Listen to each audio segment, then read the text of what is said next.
brief. I hope the question shall not, I hope the answer shall not be as long as the question, but we shall.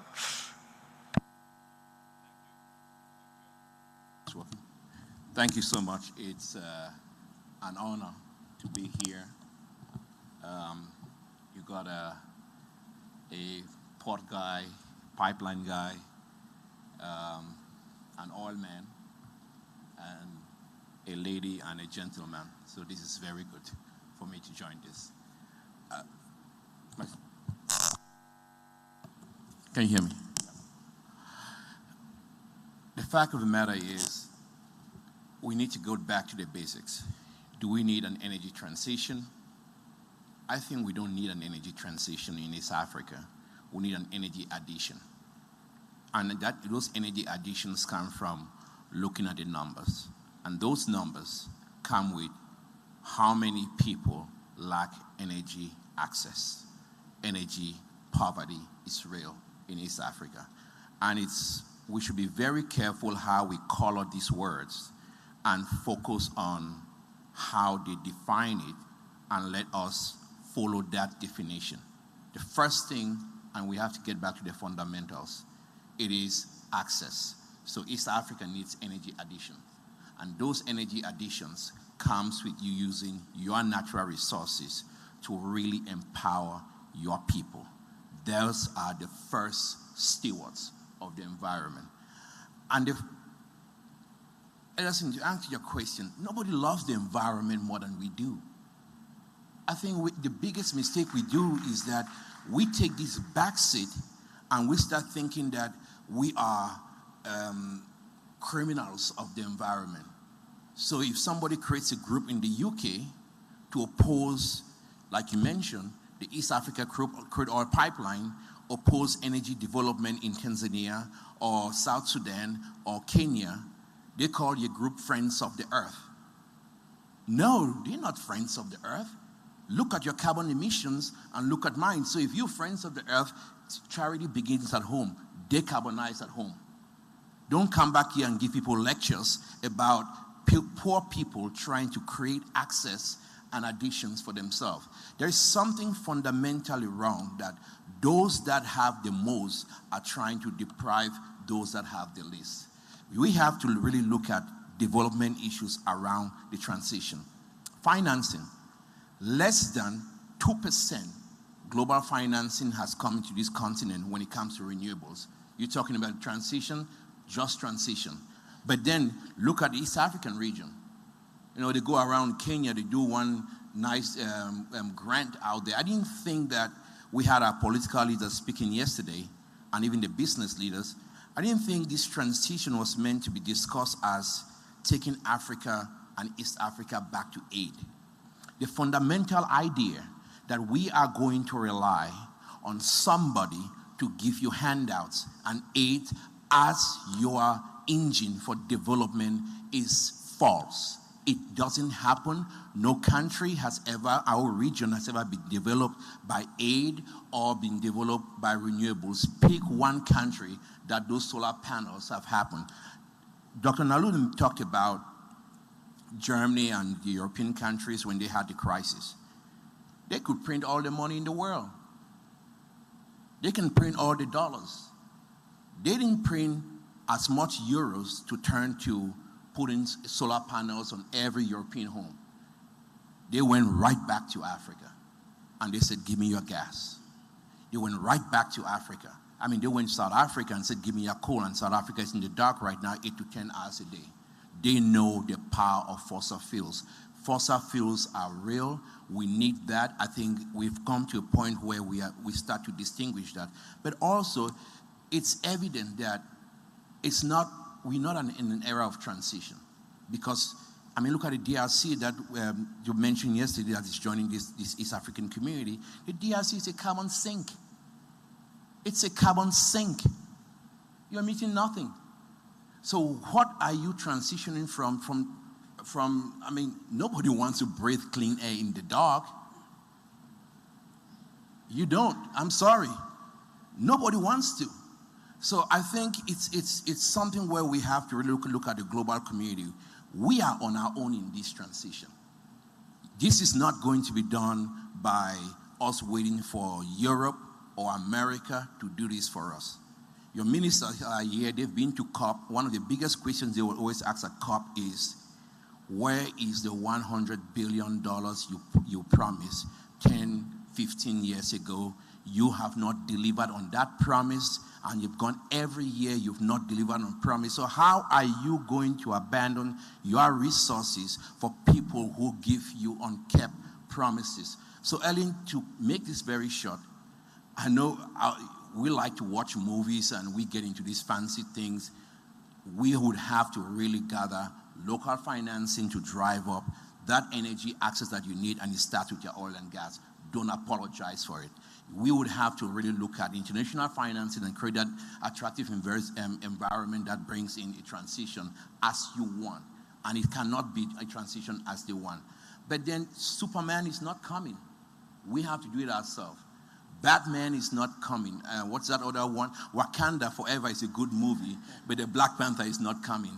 That transition starts with what we do right now and how we drive that up. But don't ever back down on giving up on your resources, because the East Africa crude oil pipeline is the most important test case for African energy development.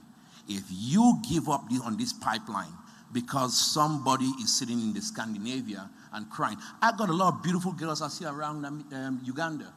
They are also important. Their lives also matter. We can't be that we have to chalk up, block African progress because of one young girl in the Scandinavian who everybody thinks now she's a hero. I don't think she's a hero. She's not a hero.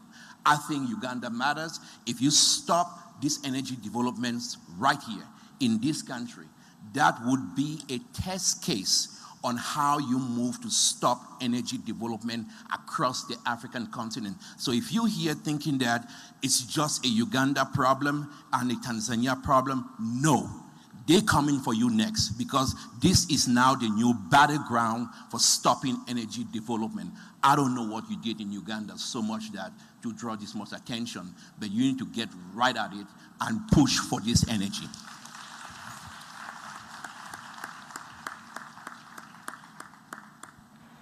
Thank you very much, NJ. Before I make any comments on that, I want to introduce also the Minister, the Honorable Minister of Energy and Mineral Development, Honorable Ruth Nankabirwa. And NJ, I want to assure you that we are not going to stop as long as our leaders are here. They are ready to take on that fight. They have fought bigger battles. The Honorable Ruth Nankabirwa was the Minister of Defense in the middle of war in Uganda. And after they appointed her, war ended. So I think there's sufficient thing. But I think the point is a strong and fair point to make. We cannot continue to have a conversation which is not, we cannot continue to debate breathing clean air in the dark without food. Because once we start, we're not breathing clean air in the dark, we're using charcoal and firewood. So we're choking on dirty air in the dark. Yes, it is. We are suffering from multiple jeopardy, double jeopardy. So now, maybe, I don't know how much time we have left on the panel, because I want to go through like 17 more questions. But I'm told we have 35 more minutes, so that's quite good. So maybe we'll do closing remarks, and I'll start, of course, with you. Maybe I'll change the order. I'll go with you, David Muriuki, from the Kenya Pipeline Company. I think from the conversation we've had and from what you said about, we didn't know, for example, that Kenya has 1,300 kilometers worth of pipelines already. Is there, first of all, just to tell us if you're looking at building more, we need product pipelines coming this side, I'm sure. And then the effect, how you clean up, because people here think that once the oil spill happens, the world will come to an end. So if you could just give us that Kenyan experience of spilling oil 1,003 kilometers all over the place.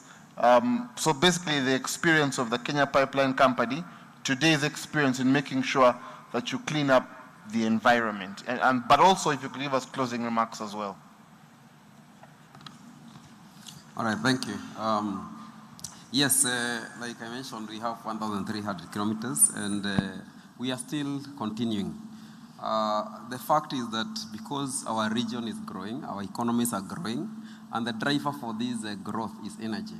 And currently, fossil fuels are contributing to the biggest percentage of our energy need. And even from the International Energy Agency, we are seeing that even by 2050, when we are trying to be carbon zero, we'll only have reduced dependency on fossil fuel by 2%. So we still have fossil fuel. So in terms of development of infrastructure, then we are saying that we are not stopping. So in terms of our experience in environment, over the years we've had several, like leaks along our pipeline. First is to say that we have invested in detection. We have systems that will detect when there is intrusion, when there is a leak, so that we are able to respond as quickly as possible. But having said that, our pipelines are about 1 meter below ground. So any leaks, then first of all, they are contained within the area of leak. But then we have a very elaborate system for mitigation. And what happens is that when there is a leak, first of all, because our pipelines are within our own wayleaf, we'll go and immediately stop that leak, probably by closing the valves nearby, and then we clamp. We have specialized people who are able to do that. And then after that, we do bioremediation. We have a elaborate process for doing bioremediation. We have the authorities that look into what we have done and confirm that the soils around have been cleaned to the expected environmental levels. So that one we are able to do and assure.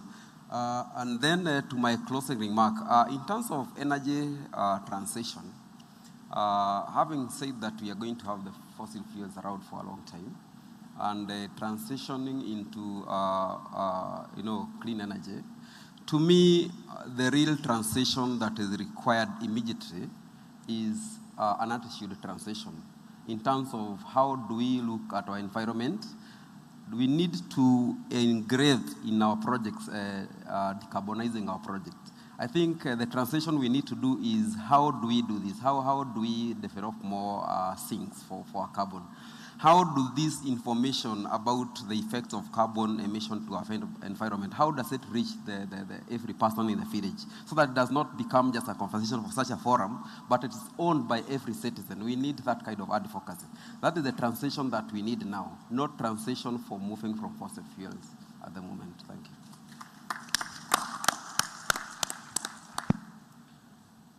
Thank you very much, David. We need an attitude transition. I think it's interesting what you've just told us.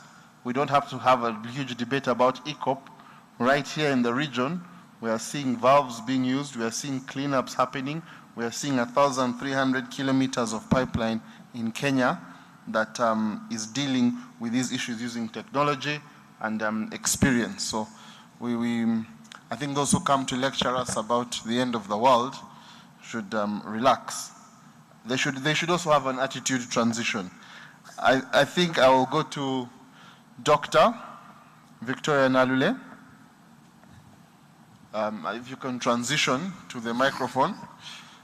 Dr. Victoria Nalule, I think, Honorable Minister, I don't know if you've met Dr. Victoria Nalule. She's a Ugandan, a lecturer in the UK. She has an author of at least 3 books on energy. And she's an extremely experienced professional in this regard. Where do you see, you told us it's not energy transition, it's energy progression. In your closing remarks, you can tell us about this progression and where we should be. All right, thank you very much. First, we need to recognize the fact that climate change is real. There are countries that have been impacted by this climate change. And as we are progressing from one energy use to another, we have to understand the importance of energy. Angie was talking about economic development, but also the issues of security. That's why the Global North will often focus on the aspect of energy security, because we have seen many people protesting in Europe because of an increase in energy bills. Energy is not just about economic development, but it's also essential for every country's security. So we have in the aspect of security. And understanding the fact that we are not ready to transition, we are not ready to leave behind oil and gas, because the funny thing is this oil and gas is essential for the energy transition, like I was mentioning. So we need to progress from one energy use to another. And as we are progressing from one energy use to another, we have to ensure that at the national level, at the regional level, and also at the international level, there is enough support. Because we cannot also ignore the risks associated with the energy transition. The energy sector, it's global. These are global projects. One country cannot develop their energy resources. You need the partnership from different foreign countries. You need financial institutions. So we need the support at the national level, regional level, and international level. So as we are progressing, let the countries that feel like, if you feel you still need oil and gas, you should have all the support, the financial support. And also, let's not forget about the legal risks associated with the energy transition, or even the legal risks associated with extracting fossil fuels that are impacting various oil companies, international oil companies.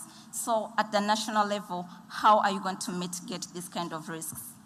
And then we cannot forget about the social risks associated with the energy transition, but also associated with extracting the fossil fuel resources. Yes, we are supporting oil and gas, but let's not forget about the people in the Niger Delta in Nigeria who have protested because they haven't seen any value,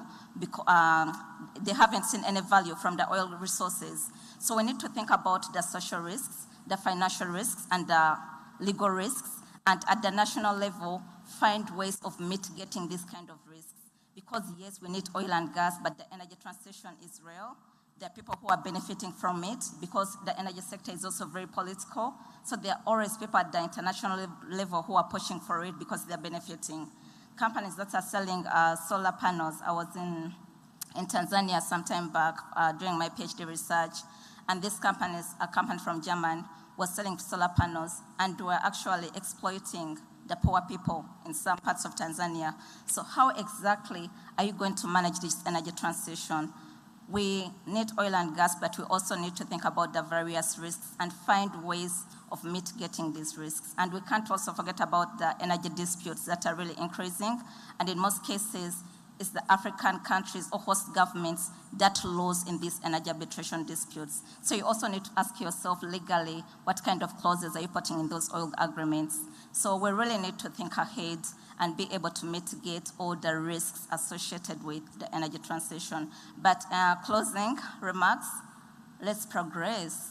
We need to change the perspective on the African continent. You can no longer be defined or get someone to define how you should utilize your energy resources or to tell you the kind of perspective you should take. We need to take lead in this kind of discussions and define what we want when it comes to the development of the energy sector on the African continent. Thank you very much. The transition, Gilbert. Oh yeah, let's do Gilbert.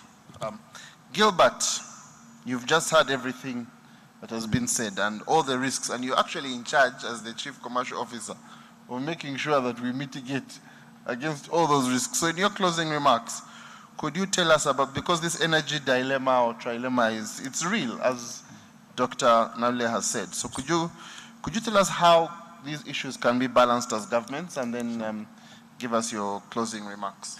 Okay, thank you. Thank you very much, Ellison. And I think it's important, as usual, to have the context before we make decisions.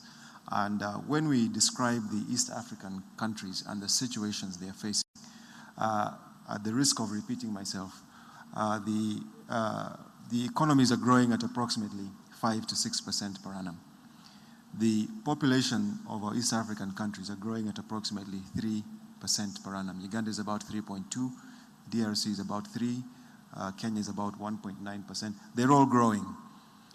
These are young populations that have aspirations and have significant energy needs, which are right now being met by 90% biomass. That is not a sustainable situation. And therefore, governments and decision makers in government do not have the luxury of choosing their energy sources. All energy sources must be on the table. And that is why we consider UNOC to be a fundamental part of this equation. UNOC, along with our joint venture partners in the upstream and the oil marketing companies in the downstream, because we believe that oil and gas has to be on the table as part of the tools that our government decision makers use to supply the energy needs of their populations. And so therefore, we don't consider this discussion to be either renewables or oil and gas. It has to be both renewables and oil and gas. And in Uganda's case, that is exactly what the government is doing, because, for example, when we took FID on the upstream oil and gas in Tilenga Kingfisher, at the same time, the government of Uganda signed an MOU with Total Energies for the development of at least 1 gigawatt of renewable energy, commercial renewable energy by 2030. So it's clear that in Uganda's case, as is the case for all East African countries, it is all energy sources on the table. So from our perspective as UNOC, we consider it extremely important to execute on the projects in our portfolio. We need to get to first oil in the upstream in the shortest possible time and start producing. The crude oil price today was $75, $76 US per barrel. There is a reason why it is that high, because there is demand. And if there is demand, we need to meet that demand both regionally and globally. We need to execute our refinery. Our refinery is extremely important to provide energy security for the region, not just for Uganda. And so therefore, from our perspective as UNOC, we consider we are going to focus on execution, because we consider oil and gas to be one of the tools that the government of Uganda can use to fulfill the energy needs of the region. Thank you.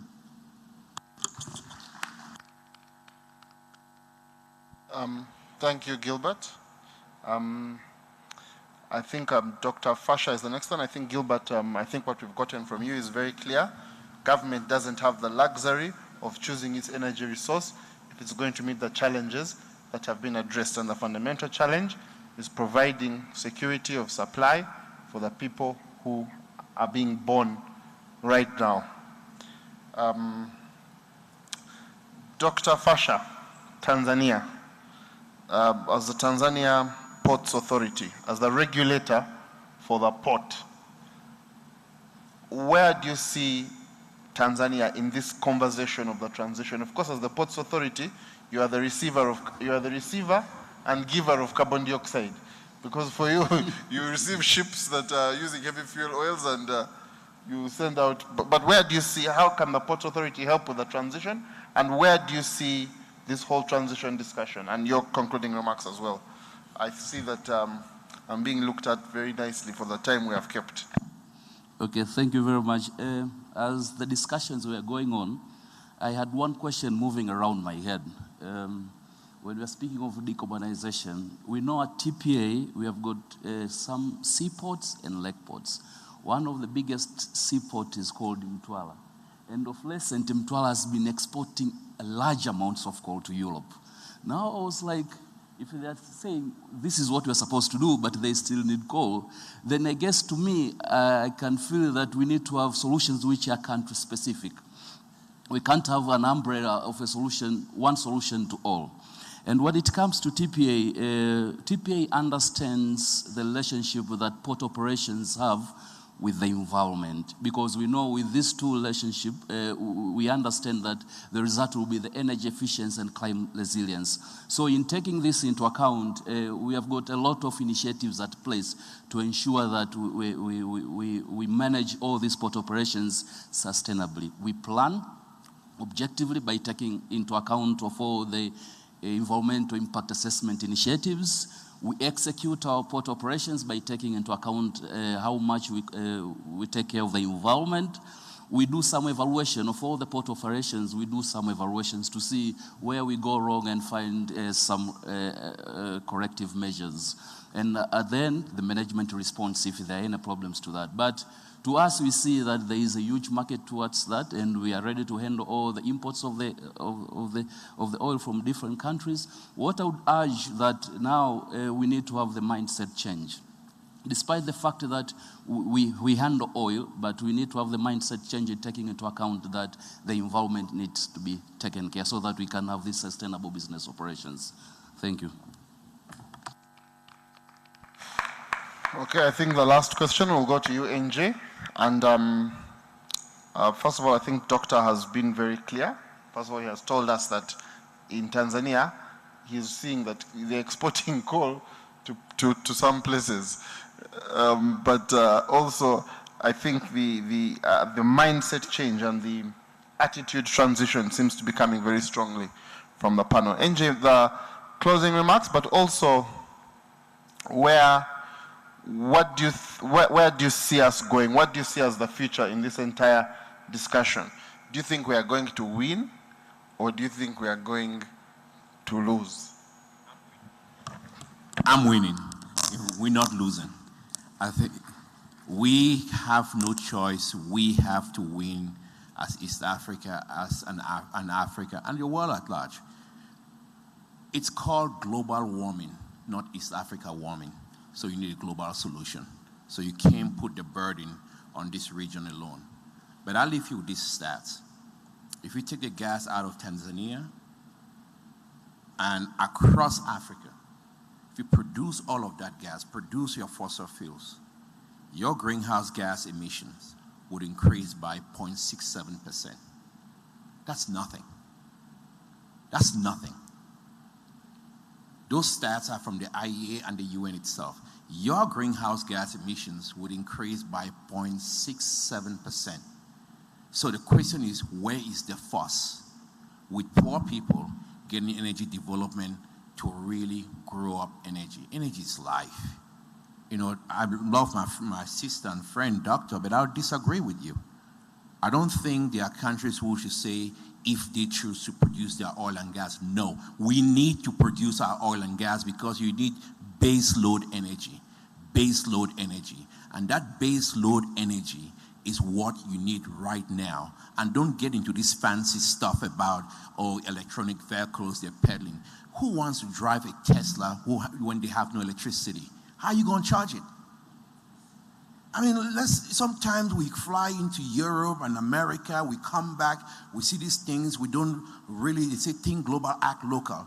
You give someone a Tesla around anywhere when they have no electricity, you'll drive for 2 hours and that would stop. So we should stop getting these narratives that has nothing to do with what everyday people do. Yes, what happens with everyday Uganda, everyday Tanzania, everyday Kenyan. It's a young girl that gets up in the morning and has no lights in the house, has to look at grandma and fetch wood to burn biomass so that and get food ready to go to school. And she goes to class and gets into that classroom, probably has no meal, and then she has to sit in there with no lights and no computers in order to study. And then she still comes back home. And what happens when she comes back home? She sits in that house. In the evening, she don't study to put on the late night clock because there is no light in that house. And when there's no light in that house, she goes to bed in the dark. That's an African reality. And if we don't commit ourselves towards dealing with that reality, and that reality is not going to be fit by solar energy or wind. It can help to some parts with some mini grids, but you need base load. That's why Germany goes for base load. That's why the UK opens oil licenses. That's why the US last month said, I'll put in $8 billion to drill all over Alaska. You need to get with reality. And doctor, you talk about energy security. It's not just energy security for some people. What about the people in this room? They also deserve energy security. They're also human beings. Their lives matter. And we should leave this place today, tomorrow, with one clarion call. This job for energy addition, I don't like to use the word transition because we need energy addition. It's not the job of your minister. It's not the job of your big people like Gilbert. It is the job of those in the back to start advocating and start bringing up this, because when you say, well, let's just let the ministers talk about it, it doesn't help. We all need to be soldiers for energy and really drive up African energy, because if we don't do that, What generation is really living itself? Do you realize, and I'll close with this, I was looking at history around the region, Julius Nyerere and all the great leaders that freed up this region. They didn't have no cell phones, they didn't have no email, no Twitter, no Facebook, Snapchat, and everything. Here you have this young generation with every tool on your space. You spend time with it, really tweeting and TikToking stupid stuff, but you can't really get your act together to push for energy. Let's get out there and really drive energy. This is your chance. Nobody's going to do it for you. And if you think that somebody's going to give you some handouts to make this happen, you're already seeing it with what they're doing at ACOP. That's just the beginning, folks. Let's go push for energy. And that's why I'm not ashamed of it when I say, drill, baby, drill. You go out there and drill more wells and we'll do well. Drill, baby, drill. I don't think I can even summarize. I think the summary is that there are people who are environmental conservationists, and then there are those who are poverty conservationists, and we must allow people to conserve poverty here. Do I have time for a question from the audience? I have time for a question from the audience? One question from the audience. I've been given time for one question from the audience, and there are 2 hands that are up. So how do we choose? Someone has already got the microphone. The Bible says that the kingdom of God shall suffer violence, and the violent shall take it by force. We'll take one gentleman and one lady, but let's keep it brief. Yes. All right. One gentleman and one lady. Yeah. Thank you very much, Ellison. And thank you for giving me the chance to ask a question. You obviously have a well... Introduce yourself. My name is Andrew Chan. I work for the Petroleum Authority of Uganda. Now, you obviously have a well-assembled panel, well-decorated, including you, the moderator. Now, aren't we burying our heads in the sand here? The activism is real against, ECOP. You've heard of Stop ECOP and all that. Now, I really haven't heard anyone talk about, well, Victoria mentioned the risks. Good. But the risk of financing is real. And financials are pulling out of supporting some of these projects. How do we really address that challenge? I want to hear that. Thank you. The risk of financing, I think I'll ask, who will take that question? Gilbert. Yeah?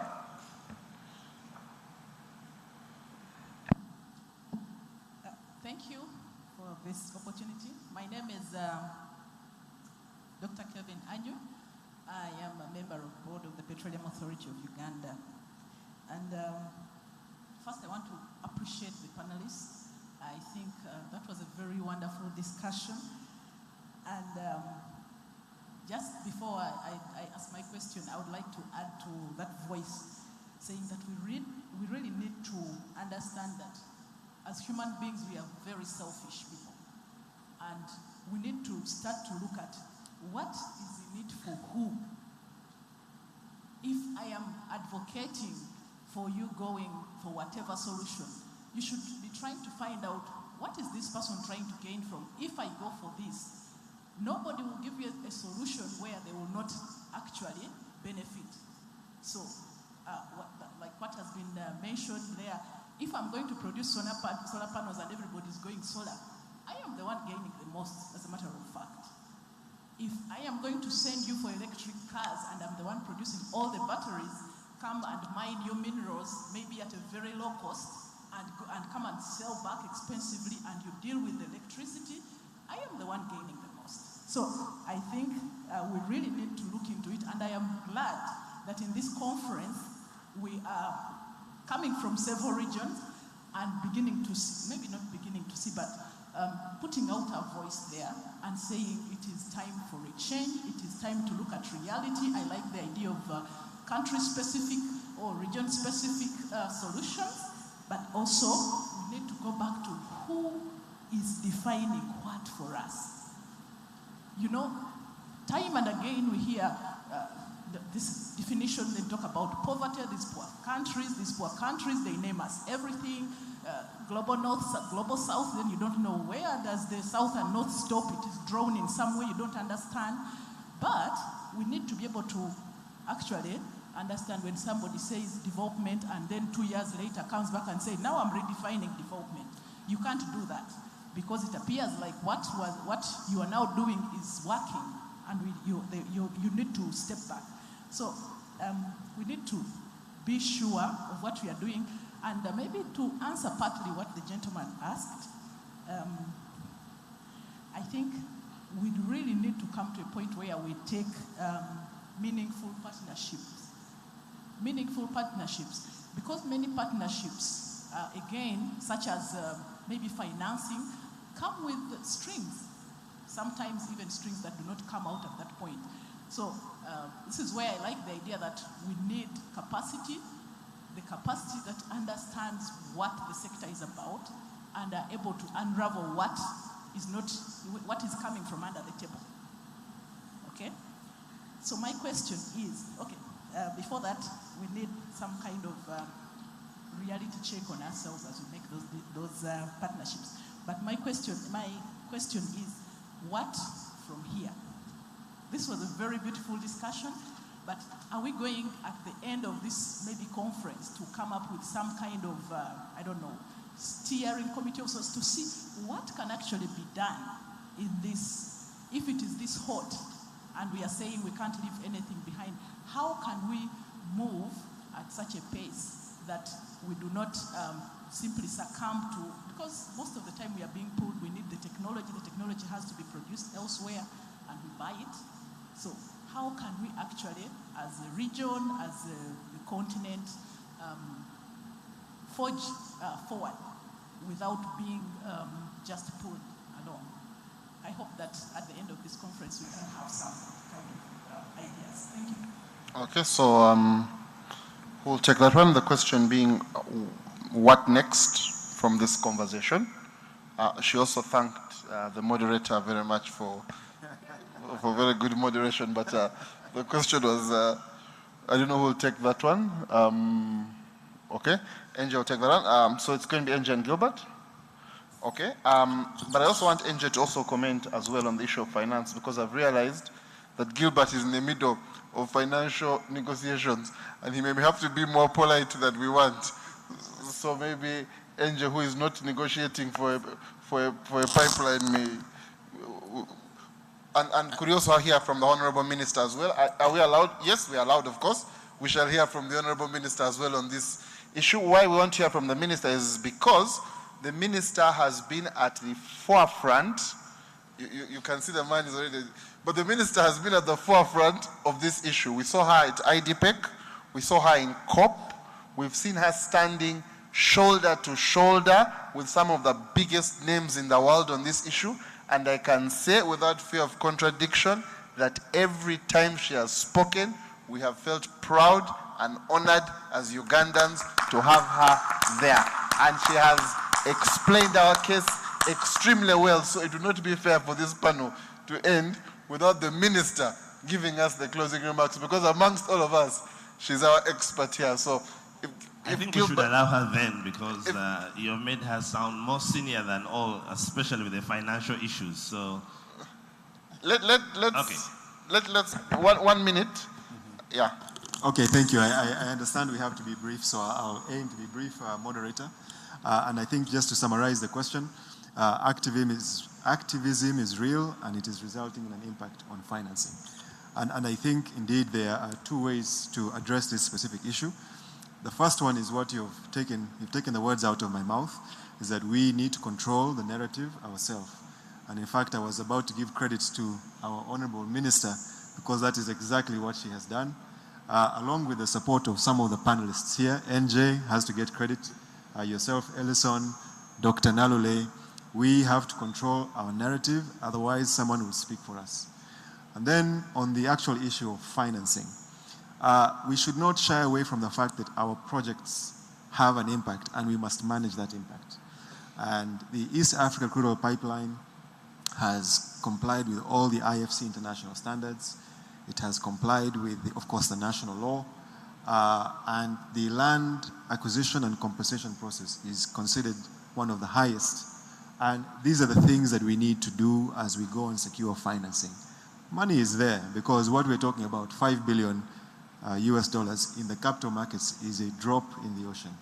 For every one lender or financer who pulls out, there are several others who are ready and able to take over because we have a fundamentally sound, commercially robust, environmentally friendly project. So the project is friendly, it is sound, it is solid. And so I just want to give assurance that we shall close the financing for the pipeline. We shall get to first oil. Thank you. And listen, where do we go from here? I think to that young man who's asking about it from the Petroleum Authority, worried about financing, there is going to be finance. There is money. If the project is bankable, you are going to get financing for it. I think what is you really have to, and I think what really works here in Uganda is that you're having a very strong government and state backing of this project at this time, and that is encouraging, that's helpful. Tanzania is doing 30 billion LNG project. You don't tell them to stop because you say, don't do your LNG, there is finance. Heck, they finance people in Ukraine. So don't tell me you can't finance people in Uganda. And where do we go from here? We have to resolve on one issue. We need to drive key points, whether it is 3, 4, 5, coming out of this conference. And the minister and the ED talked yesterday about the African Energy Bank. I still think we really need to drive that and not depend on others for your energy development. $2 trillion of private wealth in this continent. There's no reason why we can't cut red tape and regulations to really free the markets and ensure that we can rally financing to really drive up energy projects. That is really how you're going to untangle that. That African Energy Bank, that Afri-Exim and Apple, they're working on. I think we need to be encouraging that. But big on that as well, we really need to look at this from a different perspective. This is your last chance to get energy right. And if we move towards that, we stand to be that generation that can really do it. I think a lot of good things will come out of this. The discussions have been so good, but I also believe that we need to put action to it because that arc of that moral universe, it doesn't bend by itself. It's everyday people that shape it. And I think I'm more confident coming here, living here than when I came in, that some stuff would happen. Nobody ever thought ECOP would be where it is today, but we also know the job is not done. It will be done. Nobody believed that Tanzania would not get this project going. TPDC has moved. They are getting it. They're very quiet. They don't talk about it, but they're getting 30 billion, and you worried about 5 billion right here. So don't talk about risk. It's going to happen. It's your time. Let's go make it happen. Hello. Yeah, good morning, everyone. I know I have time to give closing remarks, but I thought that I could say something. One is to congratulate you, the panelists, and thank you so much. And two is to allay the fears of those people who think that we are burying our heads in the sand, that financing challenges are for real, and so we are scared. You've watched movies where a big animal like a lion is chasing a small animal. If you are faced with such a situation and you know that you can't fight the lion, if it barks at you, you bark. You stop, don't run away. You run away, you are inviting it to chase you and eat you. You stand, it barks, you bark. You don't move. So do what the activists are doing. Those who are against the development of oil and gas, what are they doing? They are speaking, they are writing, they are talking. So you talk. You talk. Tell these financiers, that we know them. The double standards. The ship in Tanzania, Mtwara, is carrying coal. Where is coal going? Have the financiers stopped financing such activities? No. So you have to back. You are not burying your heads under the sand. No. And very soon you will see them change. Because there are other countries which are widening their hands to welcome us. They are offering money. And they are invading Africa big time. And we shall take their money. And we shall develop Africa. So let us back at them. We are small, but we have the voice. I want to thank you, Dr. Yun, for calling upon the young people who are on Twitter, they are on Snapchat, what are they communicating?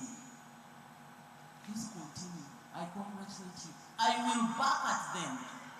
And I will tell them the double standards. Those who have gone back to using of coal because of the crisis that has been brought by the war in Russia, Russia-Ukraine war, is an eye-opener. So the crisis is real, but Africa has been in this crisis for ages. We've been cutting down trees for ages. Some are just experiencing this kind of crisis. Continue backing. They will have to give us the money. They will have to give us the money. Because we make a contribution as Africa. And please continue being united. In my speeches in Europe, I rarely talk about Uganda. I talk about Uganda in the opening remarks, inviting people to come and visit the Pearl of Africa. The rest is Africa. Africa, Africa, Africa. Once we speak as Africa because we are beautiful. We have the resources.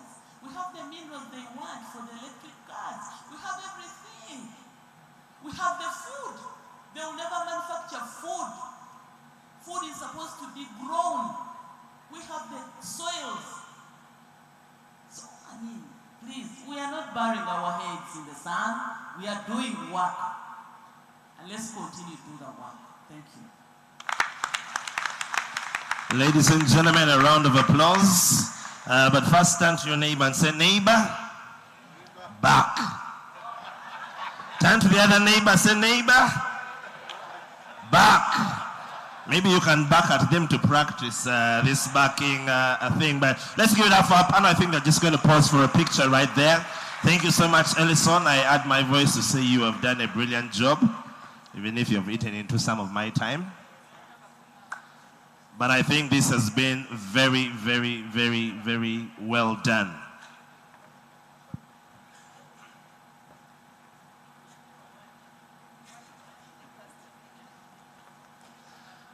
I think the chief backer will join us on the stage to inspire us to back some more. Yeah. Don't run away. If you run away, it will follow its instinct to chase and you will be eaten.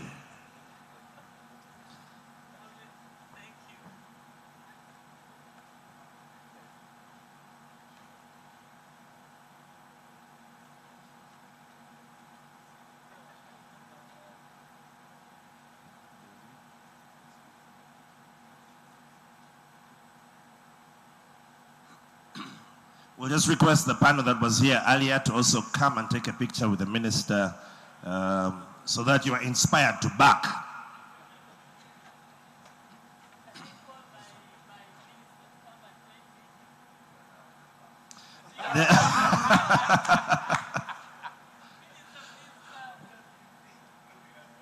We'll allow the minister to join so that the force of the back is greater.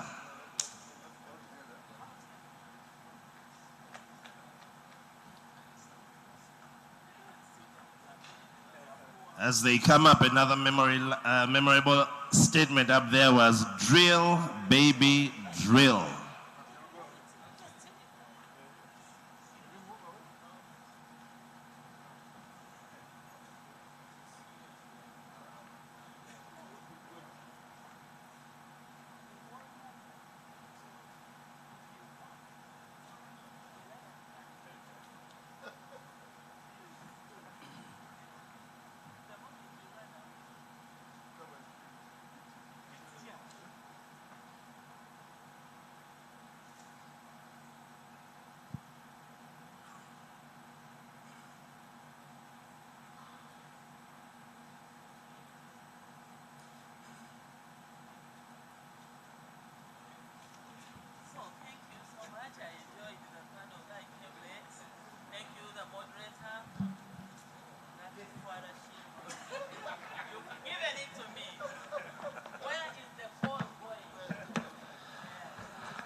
right, thank you all very much. Let's give it up for both of the panelists, both teams that have been up here.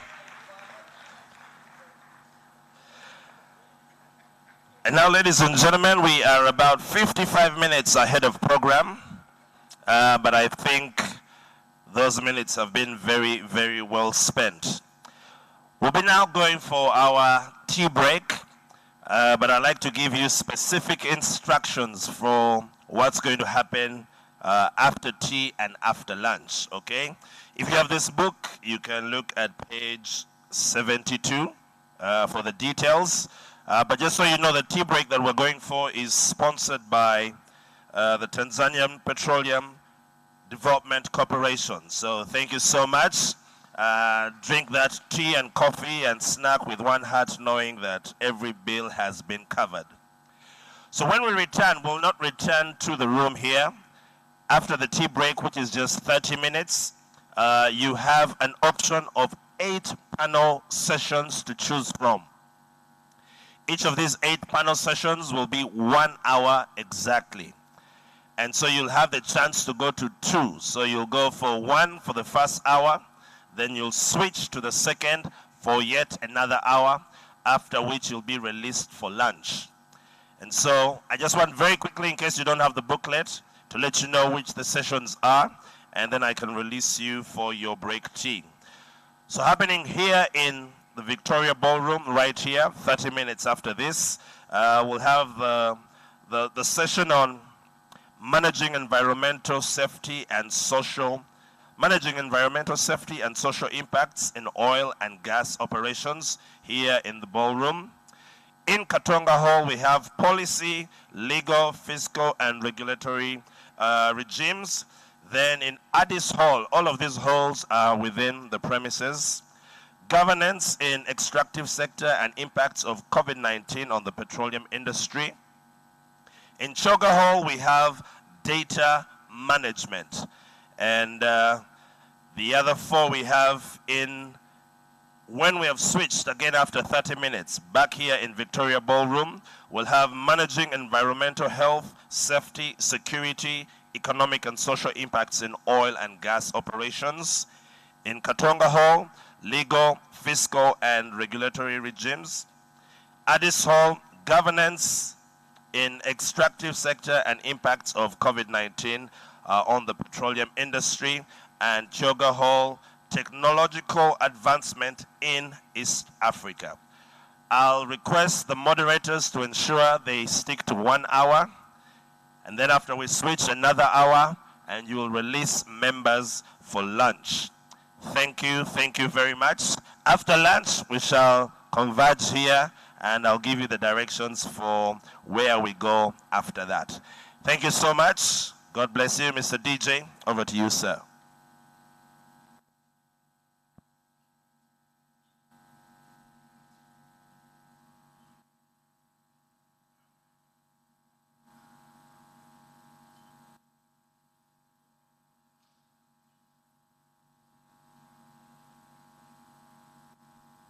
Uganda or in East Africa or even Africa. If you are in Uganda or in East Africa or even Africa and you have no clue of where the biggest frontier or the newest frontier for oil and gas is, which is Uganda, then you're walking blind. What you need to appreciate is that the incubator is probably the only institution in the country that is supporting the training and support of businesses in the oil and gas sector. That was our initial premise, and we have stuck to that. Normally, it's an easy program that we have been sharing or working with the businesses. Now we are going a step further to have specific programs geared for the oil and gas sector, and this is through our supply development program. What Stambik Incubator is doing in conjunction with UNOC is very, very important. First, because oil and gas is a nascent industry in the country, so which means people actually don't know what is required of them, what services are available for them to participate in, and more importantly, what are the required standards and the goods and services to supply. So UNOC went into a memorandum of understanding with Stambik Incubator to make sure that actually our suppliers benefit from continuous training to enable them win contracts in the oil and gas sector, and not only to win contracts, but also to understand what is required, what are the standards required of the oil and gas sector, how can they win contracts, how can they improve their business processes to win contracts not only in the oil and gas sector, but across board, but also out of this country, how they can participate in oil and gas sectors for other countries that are surrounding us. As you know, Tanzania, Kenya, Rwanda, DRC, Southern Sudan, they all have oil and gas. And so we thought Stanbic Incubator could be a very good partner to help us actually achieve that objective of developing oil and gas expertise within the country, but on the supplier side. UNOC does it for our internal staff and other Ugandans. National content basically looks at two areas. One of the areas is companies being able to supply goods and services to the oil and gas sector. And the second is having manpower that can be employed by the oil and gas sector.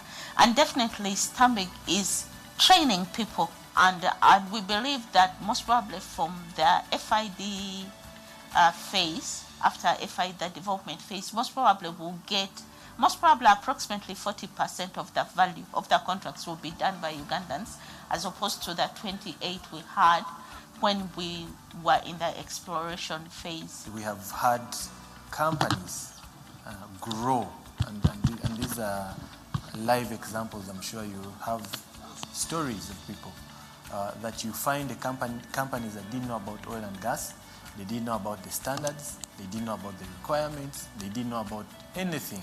They used to hear it as a myth that the oil and gas is for the few, for the rich, for the known, for international companies. We have seen that demystified through the incubator, and companies have been able to participate in tenders, to win some tenders, to train their people to be able to participate in this complicated industry as it seemed then before the incubator. So that's one of them. But also people and companies attaining certification. They have understood the importance of certification, the highly technical demands of the industry, and have chosen the route of certifying their company policies, certifying certifications in HSE, certifications in all other requirements for their businesses and for their products as a result of the knowledge they've picked from the incubator. The authority has been about sectoral linkages, that let's have other sectors fit into the oil and gas sector and not be abandoned. And one of the key sectoral linkages that we've been talking about is the agriculture sectoral linkage. And the incubator has been strong in developing agricultural solutions, providing training towards agriculture and having farmers get ready to participate through their aggregation, through improving of their standards, and that has been key, and we've seen good results there. We are working with them on undertaking other various studies to help us in that sectoral linkage, including housing and others, that we can make sure that the oil industry acts as a catalyst for other sectors to pick up from and be able to expand and grow, feeding off the oil and gas industry. If we can do this amazingly well, I think we can see more local businesses participating in the oil and gas sector. And that is, of course, supporting the whole premise around local content.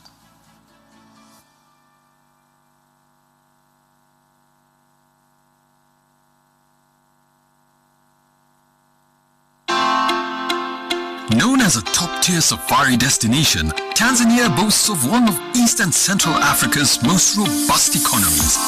The country is making deliberate strides to establish its place not just in tourism, but in business. Nowhere is it flexing its economic muscle more than in developing its largest port, the port of Dar es Salaam. The port of Dar es Salaam, the principal port of Tanzania, handling about 95% of the country's international trade, is also the fourth largest port on the African continent's Indian Ocean coastline, strategically connecting neighboring landlocked countries of Malawi, Zambia, Burundi, Rwanda, Uganda, and parts of Eastern DRC to the Middle and Far East, Europe, Australia, and America. The government of Tanzania, with support from global partners, continues to work unrelentingly to make the port of Dar es Salaam a harbor so efficient that it becomes the route of choice for East, Central, and Southern Africa. We are investing heavily in size, speed, and smart technology. Expansion in size and capacity has been the key element of focus over the last 10 years. Initially designed with a total key or landing length of 2,600 meters, 11 deep water berths, and the ability to handle 13 million tons of cargo a year, Tanzania embarked on the Dar es Salaam Maritime Gateway project focused on expanding the capacity of the port to handle at least 30 million tons a year by 2030. The details of the infrastructural expansion include strengthening and deepening of the existing berths 1 to 11. This immediately increased and has availed more berthing space and in turn curbed long queues. In addition to reducing queues, the deepening of berths 1 to 7 has enabled the port to comfortably receive mega ships or Panamax vessels whose capacity is between 6,000 to 8,000 20-foot equivalent units, compared to the 2,000 20-foot equivalent units, which is the capacity of standard ships. Beyond expanding what already exists, car importers and dealers have benefited from the construction of the roll-on, roll-off terminal, which is dedicated to offloading vehicles and movable equipment. It also has a 9-hectare yard where 6,000 cars can be stored at a time. With the construction of the 1,554-kilometer crude oil export pipeline from Hoima, Uganda to Chongelani in Tanga already underway, the port's importance in Africa will only grow. To provide one of the fastest and most efficient clearing and forwarding experiences of any port in Africa, the Port of Dar es Salaam set up the one-stop center housed in a 36-story building designed to bring every single entity involved in the import-export business under one roof. The gains made in the clearing and forwarding processes are further consolidated by ensuring speed in the movement of inbound and outbound cargo to its final destinations.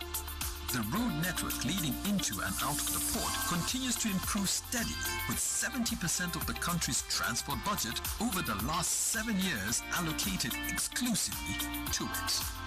The most lauded development, however, is the standard gauge railway. The 2,560-kilometer length railway line, which provides domestic links to inland ports and neighboring countries, has reduced inland freight time by almost half. An intermodal road, rail, and ferry transport system used to reach inland cargo destinations has proved to be both time and cost-saving. The speed and efficiency of service delivery for business people at the port has been aided by a commitment to technological advancement. One such advancement is the Tanzania Ports Authority Electronic Payment Portal. The TEPP is a single window system that is connected to the government electronic payment gateway such that traders can quickly and easily access invoices and eventually make payments for their cargo. It is a system so efficiently automated that a trader never has to physically visit the port to clear their goods. The port's new integrated security system is another crucial technological advancement at the port. The ISS uses state-of-the-art technology to protect the port from cargo theft and terrorism threats. The Port of Dar es Salaam continues to reach greater heights and to align itself strategically to the Africa trade boom.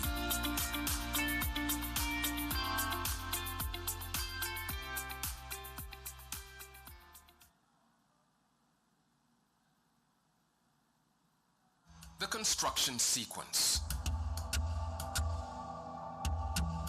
The survey crew carefully surveys and stakes the right-of-way. Grading is conducted to provide a level surface for construction crews.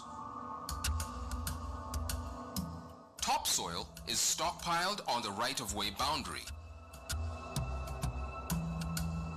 A wheel ditcher or backhoe is utilized to form the trench. Stringing ensures that each piece of pipe is positioned accurately for the next phase.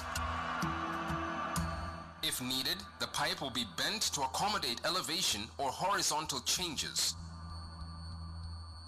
The welding crew weld each section of pipe together into one continuous length. The survey crew records data regarding the length of the assembled pipeline. For quality control, technicians inspect the welds using non-destructive testing. Each joint is coated by a coating head and then inspected. Installation of electric heat traced and fiber optic cables. The side booms move together to ease the pipe into the trench. The pipe trench is backfilled utilizing pad fill and overburden. Hydro testing ensures pipe integrity and that it is fit for service. The pipe trench and the associated land within the construction zone are contoured and revegetated. The restoration leaves a typical operational right-of-way.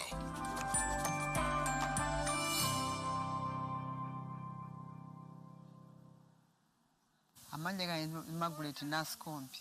Kampuni eno y'omudumu vero yatandika nekakati weggweredde. Tuyina enkolagana nnungi.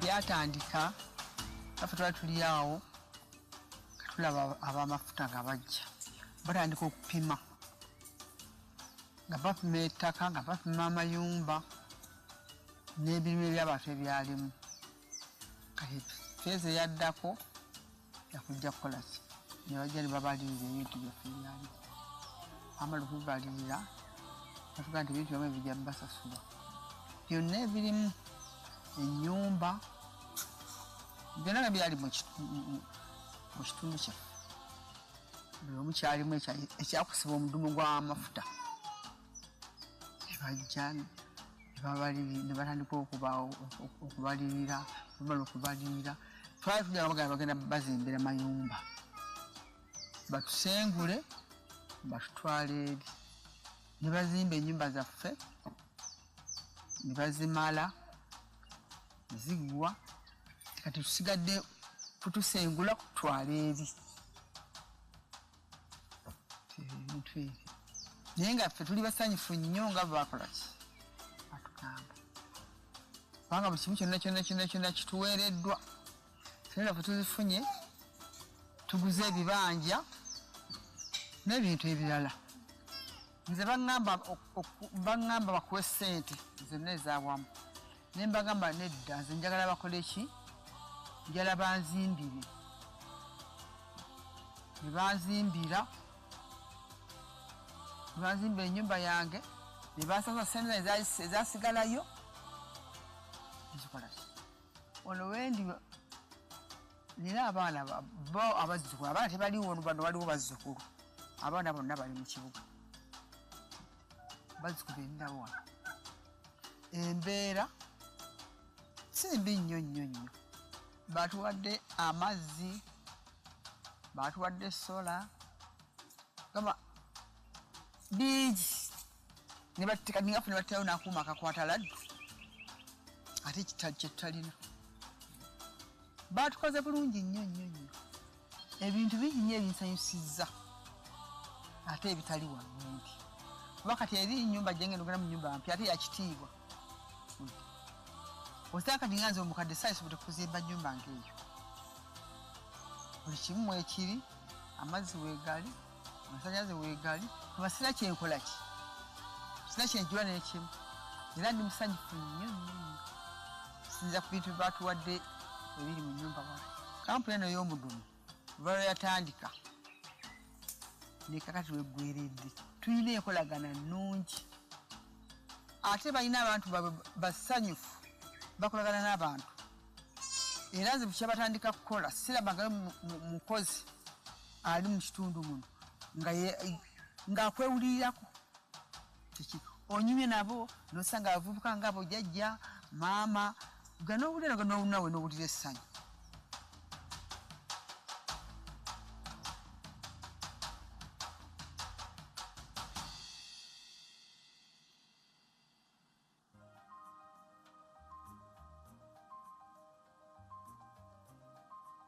Buhuka Gravity Water Flow Scheme, it gets its name Gravity Flow since it has a reservoir at the escarpment where water flows through to the communities, the 5 villages, that is Kinacha, Basambu, Songa and Nsunzu, by gravity flow.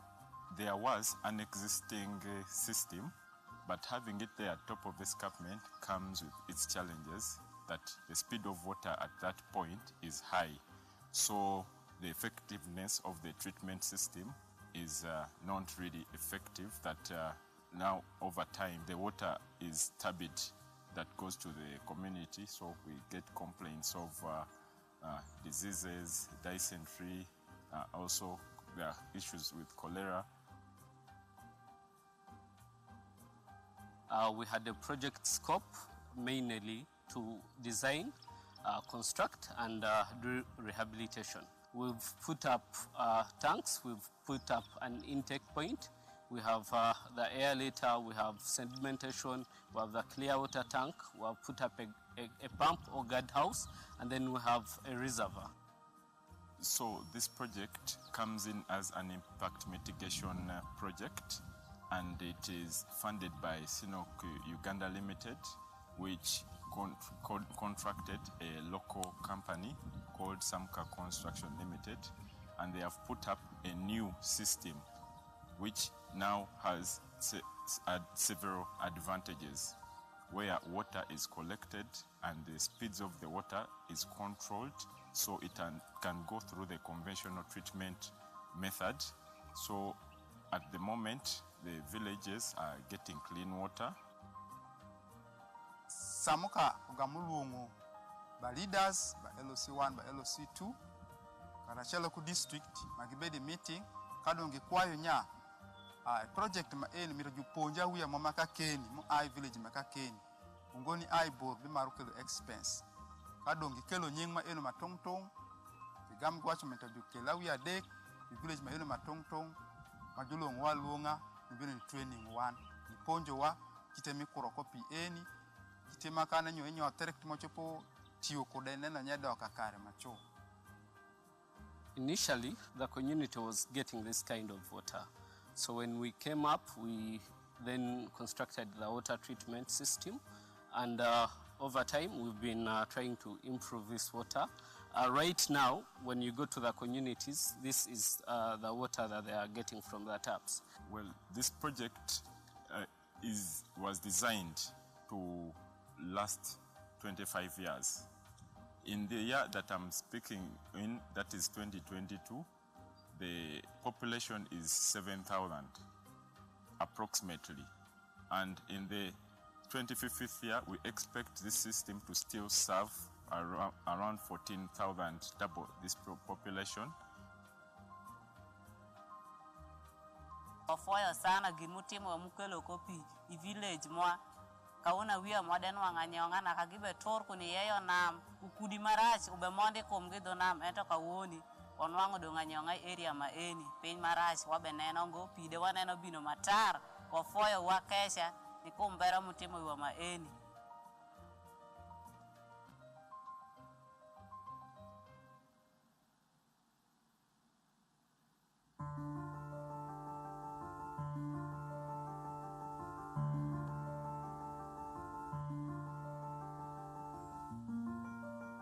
A rig is a group of equipment that we assemble, we test, and then we commission or operationalize to help us dig the wells, have them under control, have them completed, and get them ready for the production phase to start.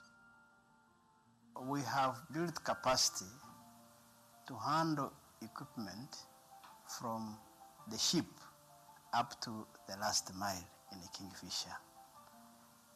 We start from having a CFS in Mombasa, a fully-fledged office in the port. We have an ICD in Uganda here to do all customs clearance and handling.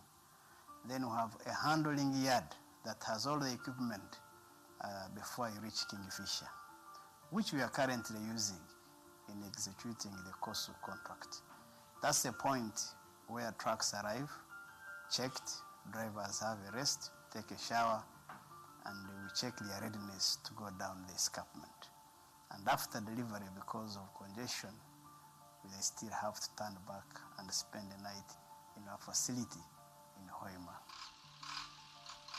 So the rig move, which is the job that we've done as DTG First, has involved over 600 people at different places, from offloading in the port to handling the documentation, driving, offloading in the Kingfisher. In terms of truckloads, we have done about 250 trips, moving 1,800 kilometers from the port of Mombasa to Kingfisher. That's how complex it is. And of course, we've been supported. CNOC has been on our side, COSU has been on our side, and the Uganda Police has been a very, very important partner in this project. The convoys have been in the range of 15 to 20 trucks, each convoy, setting off at the port of Mombasa, driving all the way from Mombasa to Malaba in about 3 days. Then they would come from Malaba to Mukono, spend a night. Then early morning we would set off from Mukono to Hoima. And then early in the morning the following day we would go to Kingfisher.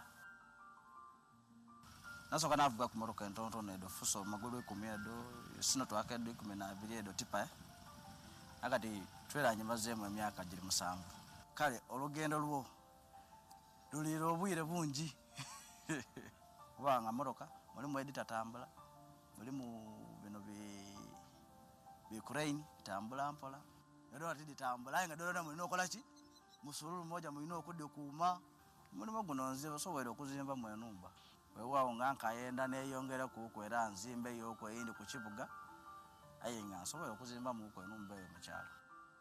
250 loads had to be offloaded in Kingfisher using these mobile cranes, using forklifts, and these were all operated and driven by Ugandan professional personnel, operators, riggers, banksmen, and slingers. On this well pad is where all the equipment is going to be hosted, and all the drilling and drilling service tools are going to be hosted on this platform. For this well pad, it's very important because it gave us the way of drilling without so much going into the lake. And so it has helped us to be able to mobilize and to handle the drilling project without having to interrupt with the ecosystem in the lake. This was an opportunity for us to deploy our capacity and confirm to everybody that we Ugandans, we are able. We were offloading 20 truckloads every day safely. We have employed Ugandans, so that's a good way of appreciating and saying, yes, it is possible that we Ugandans, we can be involved in this oil and gas, and we perform excellently.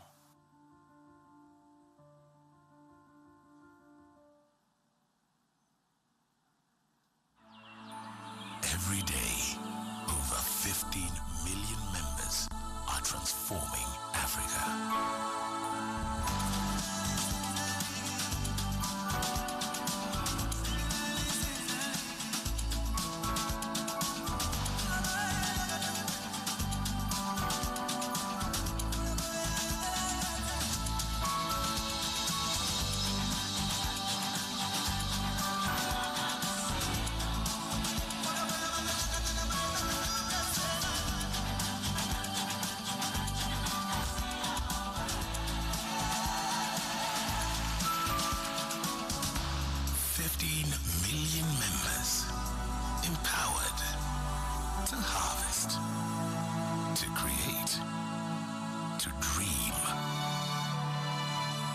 equity. Karibu member. The Oil and Gas Moment, brought to you by Petroleum Authority of Uganda, creating lasting value in Uganda's oil journey. The land take for the development of the Tilenga, Kingfisher and the East African crude oil pipeline projects in Uganda is approximately 6,900 acres, with close to 10,000 project affected persons. The compensation process involves an intensive resettlement action plan study that provides for the cash payment, physical resettlement and livelihood restoration for the affected persons.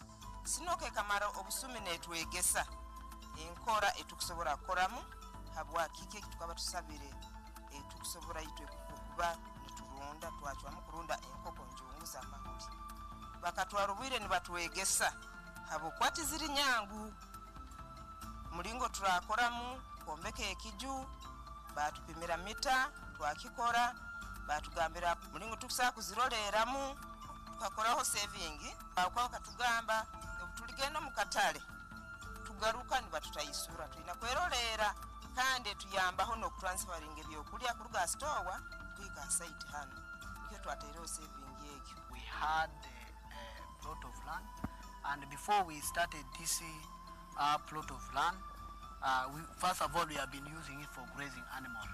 They advise us that this land can even help us in even farming or growing vegetable. Actually, the first season we had we tried tomatoes and the eggplant, and it healed well.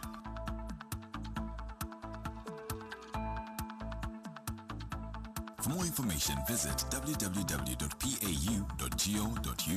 Petroleum Authority of Uganda, creating lasting value in Uganda's oil journey. The Oil and Gas Moment, brought to you by Petroleum Authority of Uganda, creating lasting value in Uganda's oil journey.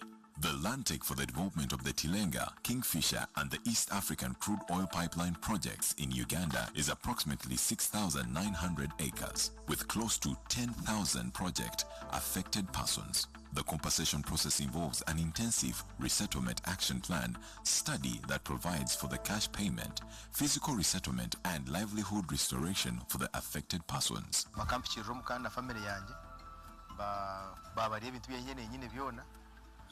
Bampo sente izindi ikindi banyumbakira henju irudenjo lyo mazina ganje bajangura n'ijune yanjye tuzinju nezo zo murembe munongo nozireba bawo byarira pasiparo mu compound tigebisika bineto ngengeleke mate shonke ubatulethire kono bathweri nyumba gikoto gagili gebisika bitano kizibu kyakulala na kyaku bintu bende kiliki ayimu nyumba yetu batu amezi batu ugudo wakole batro magulu getu gazigina kwa yansi tuna to inakinaviro byo kuditwale kwa inavyo.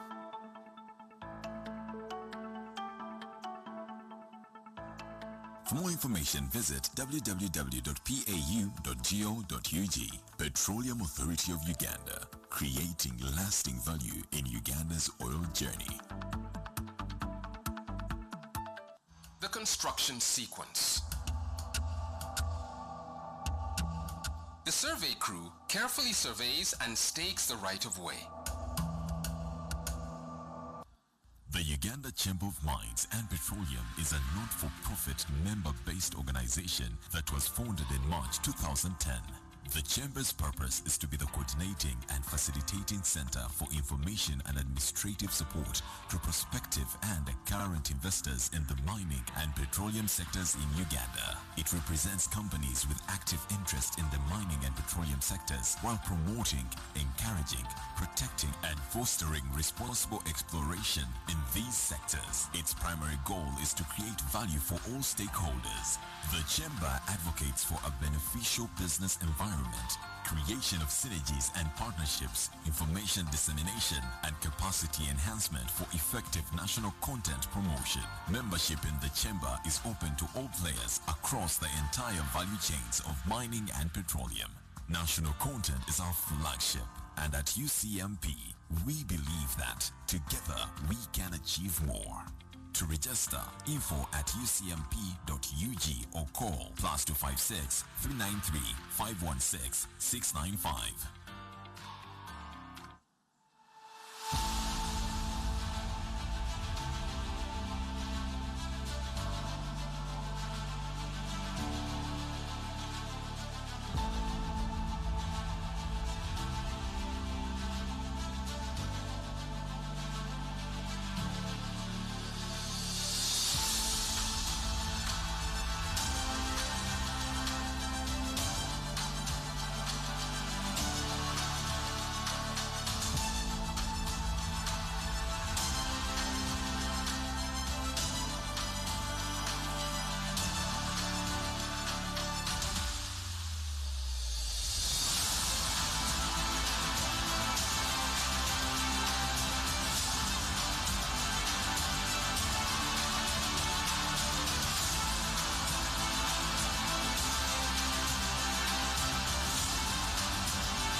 Uganda is full of many treasures, but there is one that connects us all, that helps us grow and develop together to more wealth creation, better infrastructure, and better service delivery. That's why UNOC, the Uganda National Oil Company, is here to manage the commercial aspect of the petroleum sector on behalf of the state. UNOC, your partner in Uganda's oil and gas sector. Our Ugandan story isn't a new one. It's not about where we come from. It's about what can be accomplished when we're working, living, and growing together. It's about speaking the same language, the language of progress. We're Ugandans building Uganda with Ugandans, skilling Ugandans and developing competencies required in the oil and gas sector, partnering with Ugandan businesses to achieve greatness. We're here to build because at the end of the day, we're truly Ugandan.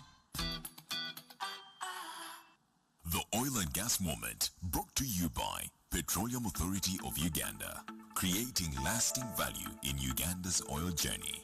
Government and its partners are supporting the development of linkages between the oil and gas sector and other sectors of the economy, including agriculture, transport, education, housing and land use, planning and tourism. Studies have shown that every $1 of GDP point directly invested in the oil and gas sector will yield indirect growth of the GDP by $0.6. The oil and gas sector in Uganda is therefore expected to yield indirect growth of the GDP by $8.5 billion, 24% by the time the first oil is achieved.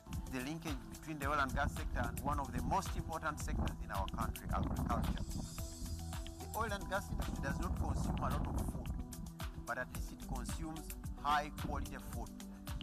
So if Ugandan farmers are able to provide the quality required in the oil company camps, it would mean that they have attained international level qualities. The idea at the incubator point run by Stanbic Bank and its partners,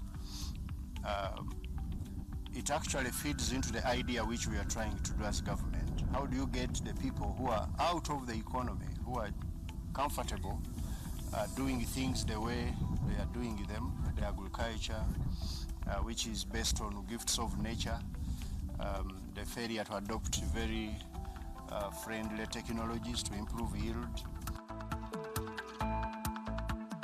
For more information, visit www.pau.go.ug. Petroleum Authority of Uganda, creating lasting value in Uganda's oil journey. The Oil and Gas Moment, brought to you by Petroleum Authority of Uganda, creating lasting value in Uganda's oil journey. The oil and gas activities in Uganda are expected to create about 160,000 new jobs. Close to 70% of these jobs will require technicians with international certification. Basically what we're doing here is we're working with industry, whereby after our candidates have been trained in the workshop space, we send them to industry where they now get to apply so that they confirm a competency level. We were given opportunity by government of Uganda to train students under the Albertine Bursary Scheme project, about 690. They have done the audits. We'll have 60 trainees under SINO. We're also working with our partner Solid Rock to execute a similar training for Total, and that is for 4F and 5F welding as well. Following the announcement of the final investment decision in February 2022, work on the oil and gas projects has intensified. 94% of the 5,000 employees already engaged in these projects are Ugandans. The National Oil and Gas Talent Register provides visibility to Ugandans with skills and competencies for possible employment in the oil and gas sector. I'm called Kyomuhendo Jole, aged 26. To the experience I have gained, I could encourage my fellow ladies also to do what? To join technical courses, because as a female welder, you can't fail to get a job. Everywhere you go, they will admire you and look for you. Registration on the National Oil and Gas Talent Register is free. Visit www.pau.go.ug to register. Petroleum Authority of Uganda, creating lasting value in Uganda's oil journey. Mabara gange katusabe Richard. Amabara gange ni nyako Nyameuda, ndi mwikazi wa Mukabara.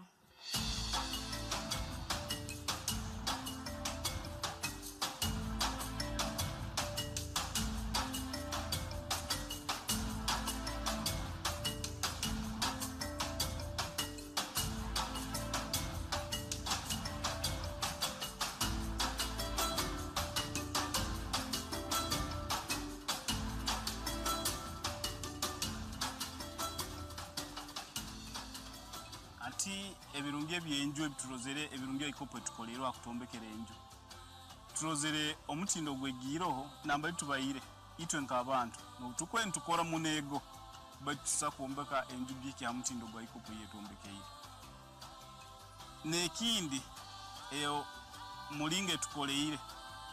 The Oil and Gas Moment, brought to you by Petroleum Authority of Uganda, creating lasting value in Uganda's oil journey. The oil and gas activities in Uganda are expected to create about 160,000 new jobs. Close to 70% of these jobs will require technicians with international certification. Basically what we're doing here is we're working with industry, whereby after our candidates have been trained in the workshop space, we send them to industry where they now get to apply so that they confirm a competency level. We were given opportunity by government of Uganda to train students under the Albertine Bursary Scheme project, about 690.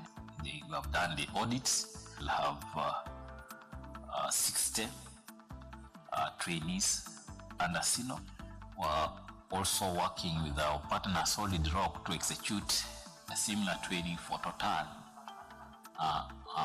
and that is for 4F and 5F welding as well. Following the announcement of the final investment decision in February 2022, work on the oil and gas projects has intensified. 94% of the 5,000 employees already engaged in these projects are Ugandans. The National Oil and Gas Talent Register provides visibility to Ugandans with skills and competencies for possible employment in the oil and gas sector. I'm called Kyomuhendo Jole, aged 26.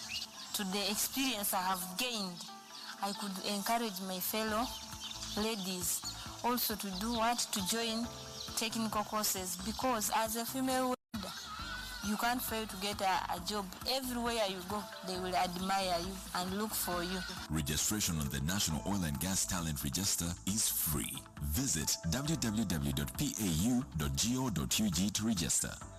Petroleum Authority of Uganda, creating lasting value in Uganda's oil journey. Mabara gange katusabe Richard. Amabara gange ni nyako nyaimeuda ndi mwikazi wa Mukabara.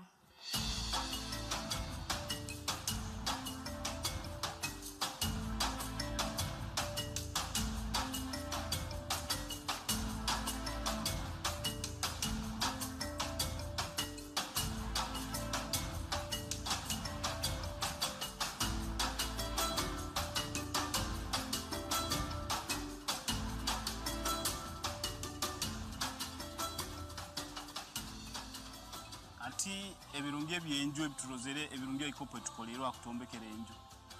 Tulozere omutindo gwegiroho namba tubayire itwe nk'abantu notukwe ntukora munego batusa kuombeka enju giki ya mutindo gwa ikopo yetombekeire. Nekindi eyo mulinge tukoleire tukurora eterero amaju agarungi agali standard oba tinda kangambe obundi yensi yona. Ne kichumbiro kila standard yensi yona yateraho netoyi eri standard nayo nkunira yensi yona netanka ebyo bintu tulozere biri birunge bituhindurire kutuyiho mu mbere endi byatugaru mu mbere mpya kenumbi ekyo tukisimira aba ikop kyonka kukira muno ruhanga no yakozereki ya turabizemo.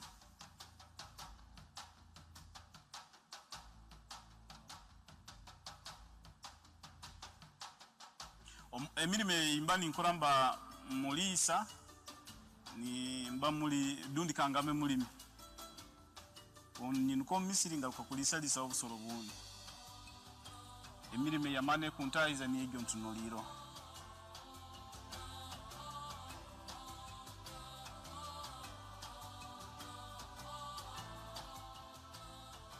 Nkusima muno ruhanga bwe birunge byatukoleire nisima muno na ikopo abwe byone byatukoleire nyo kintu tinyakinihiraga mbomezi bwange chonga ngiya kusanga ruhanga nuwakimpikizoho kandi nenje batombekeire njo nonge muno nisima muno naba ikopo bebale muno na mafuta kuzoka nkaha ombunyoro.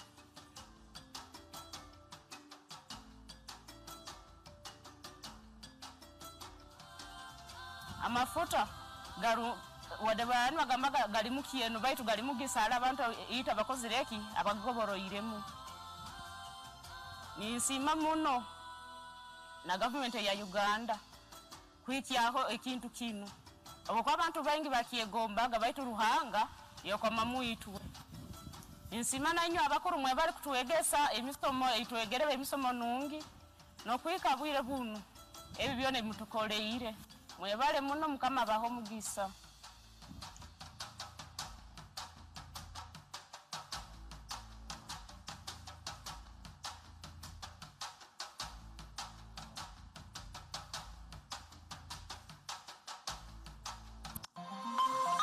The Petroleum Authority of Uganda is mandated to monitor and regulate oil and gas activities in Uganda. In order to capture the demand and supply of Uganda manpower relevant to the oil and gas sector, the Petroleum Authority of Uganda invites applications from all eligible Ugandans for registration and qualification to the National Oil and Gas Talent Register. The National Oil and Gas Talent Register is a talent pool that will improve the visibility of Ugandans for possible employment in the oil and gas sector. The Petroleum Authority will only consider online applications submitted via www.nogtr.pau.go.ug. How to register? Log into www.nogtr.pau.go.ug/register. Kindly fill in all the fields below with all the correct information and valid national ID number. Ensure you read and accept the terms and conditions. Once all the fields are completed, a confirmation email with your NogTR code and password will be sent to your email. Use the sent NogTR code and password to access your new NogTR account. The jobs will then display. Here you can manage notifications, filter options, refresh the page, see specific search options, click on a particular job to read its detailed requirements. Under the profile page, manage and update your biodata. Manage and update education history, work experience history, and save changes made on the biodata page. In case you want to contact us, use the Contact Us page. Write the subject, compose the message body, and send. You have now successfully registered on the NOGTR. You can read the terms and conditions and guidelines to use NOGTR. The NOGTR system allows you change and have your preferred password. You can as well deactivate your account. The POW reserves the right to the NOGTR, and successful applicants will be published periodically. Registration on the NOGTR is free. The construction sequence. The survey crew carefully surveys and stakes the right-of-way. Grading is conducted to provide a level surface for construction crews. Topsoil is stockpiled on the right-of-way boundary. A wheel ditcher or backhoe is utilized to form the trench. Stringing ensures that each piece of pipe is positioned accurately for the next phase. If needed, the pipe will be bent to accommodate elevation or horizontal changes. The welding crew weld each section of pipe together into one continuous length. The survey crew records data regarding the length of the assembled pipeline. For quality control, technicians inspect the welds using non-destructive testing. Each joint is coated by a coating head and then inspected. Installation of electric heat traced and fiber optic cables. The side booms move together to ease the pipe into the trench. The pipe trench is backfilled utilizing pad fill and overburden. Hydro testing ensures pipe integrity and that it is fit for service. The pipe trench and the associated land within the construction zone are contoured and revegetated. The restoration leaves a typical operational right-of-way.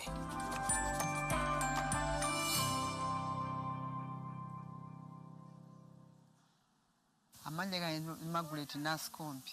Kampuni eno y'omudumu valo yatandika nekakati wegwiridde tuyina enkolagana nnungi.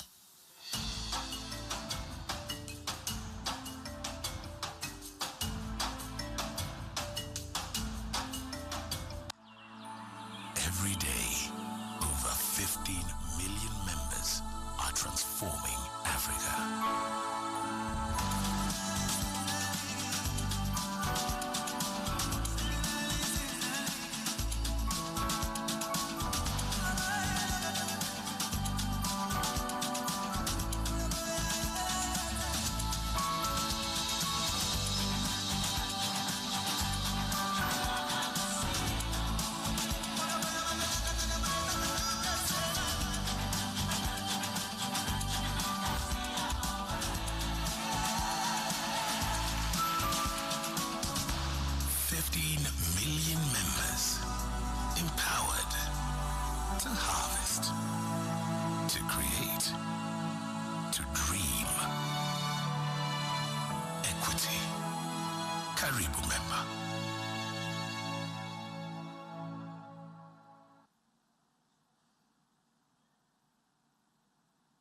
Growing is natural. It's something that defines our journey. It's that first step. It's the next sunrise. The desire to achieve more. It's the joy to see things grow and keeps your eyes on tomorrow. As this great nation grows, we believe that we can grow together.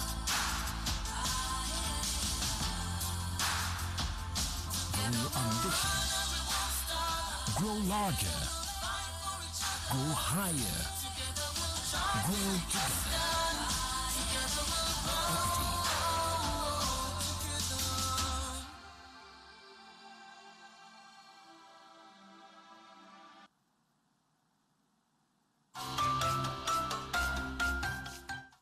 In March 2018, Total Energies launched the Welders Training and Certification Program aimed at improving the employability of Ugandans from the Albertine region and East African crude oil pipeline areas. GIZ E4D project is working with Total Energies, where we are targeting to train at the end of it 350 welders, and we're expected to train more. I see myself working maybe in the oil and gas industry, being an international certified welder. Of course, I'll have acquired the skills. I'm a lady, but doing something which is generally perceived to be for men. It makes you actually feel special. It makes you feel wow. I am ready to support the oil and gas sector by being a quality welder. I thank you, Total, and I thank the government of Uganda. Total Energies EP Uganda is committed to the empowerment of Ugandans to take an active part in the overall development of the oil project in Uganda.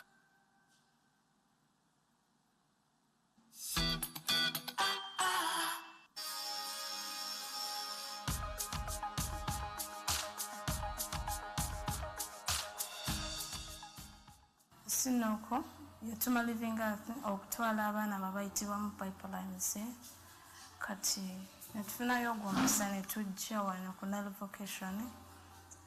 Nze ndi mu bya hairdressing.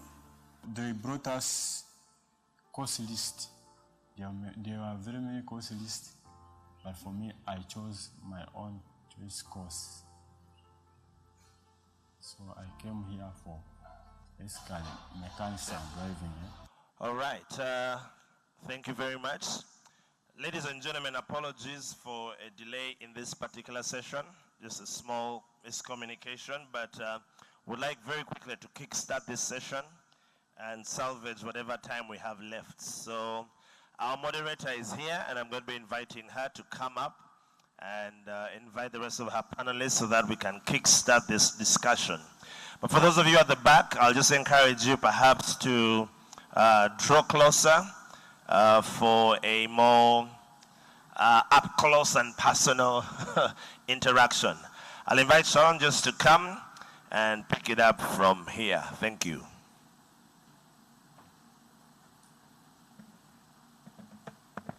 Thank you, the MC. Good afternoon, everyone. Sorry about the lapse in the time. I would like to invite the panelists to come up here and we start off our session. I would like to invite Alice Karanja from the National Oil Corporation of Kenya. You're welcome on stage.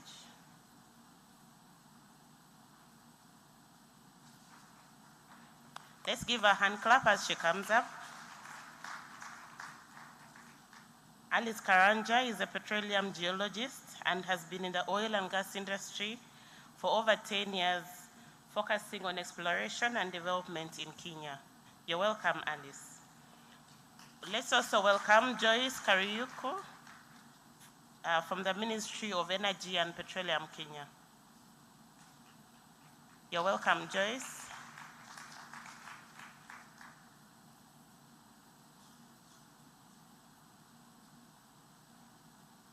Is Joyce with us here?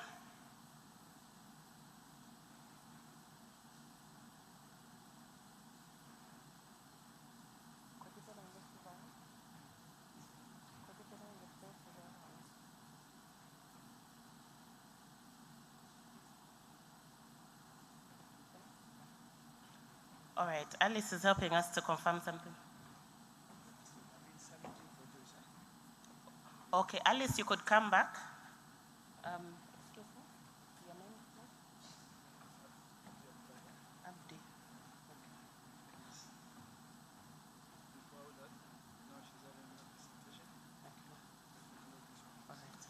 Okay, sorry about that. I've been informed that Joyce is handling another matter, and Abdi Abdullahi will be sitting in for her.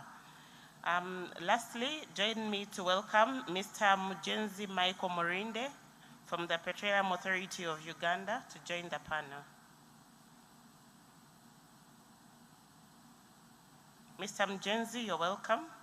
Mr. Mjenzi Michael works with the Petroleum Authority of Uganda as a Safety Standards Officer. Please give him a clap as he comes up to the stage. You're welcome.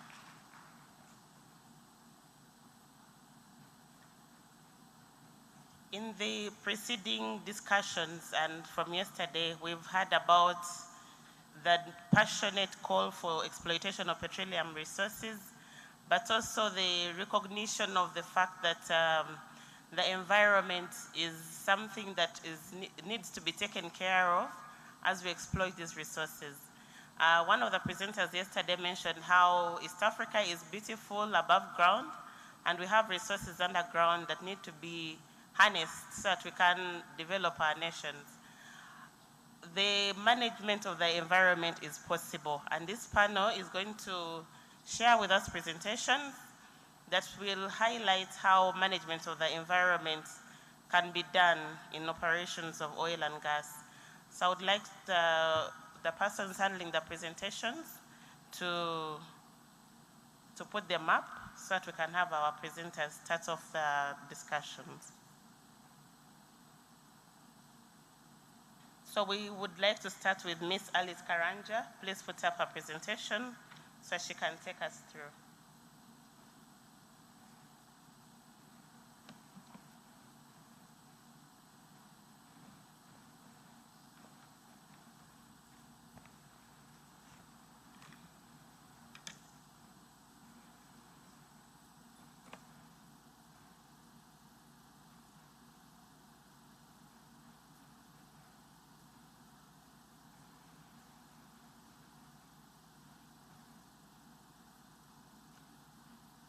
Good afternoon, everyone. Welcome to this presentation. My name is Alice Karanja. I work for National Oil Corporation of Kenya.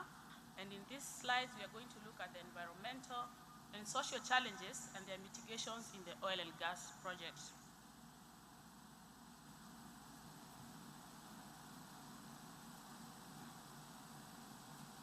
So, a brief introduction.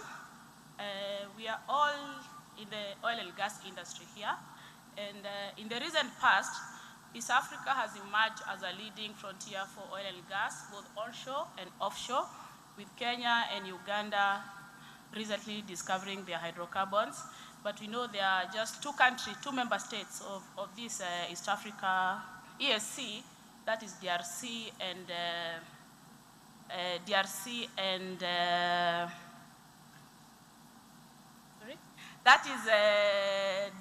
and South Sudan that are already producing. But as you can see on that map, the shaded part that is yellow, you realize most of the countries in the Eastern Africa, going to the south and a bit to the northwest, we are all doing exploration as it is. So these hydrocarbon resources have discovered at a time when the world is transitioning towards greener and cleaner energy.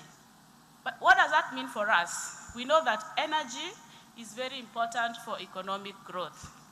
The countries in this region have been labeled as third world and developing. We need to get out of that tag, and these resources are going to help us do that.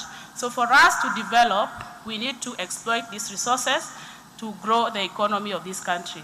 But the exploration and exploitation of these resources comes at a cost. We have environmental pollution being one of them. But we are going to look in the next few minutes how we can exploit these resources in an environmentally conscious manner. And to do this, we are going to be guided by the SDGs of 2015, where the world came together to see how we can end poverty while taking care of the environment for ourselves and the future generations. Later in that year, in December of 2015, the Paris Climate Agreement was adopted, again with the intention of reducing the emission of the temperature increase to below 2 degrees and further efforts to 1.5 degrees. For us to achieve the Sustainable Development Goals, we have to implement the Paris Climate Agreement. These goals are important. There are 17 of them, and you realize they are interlinked, such that if we end poverty, we'll have zero hunger, we'll have better health, we'll have better education, etc., etc. Now that we have this in mind, let us look at some of these challenges that are going to face these projects in oil and gas. So guided by the SDGs, we cannot avoid to talk about climate change, and the biggest challenges is going to be the emissions, and mostly from venting and flaring. And you know, flaring is going to release carbon dioxide, and venting is the release of methane, and methane is worse than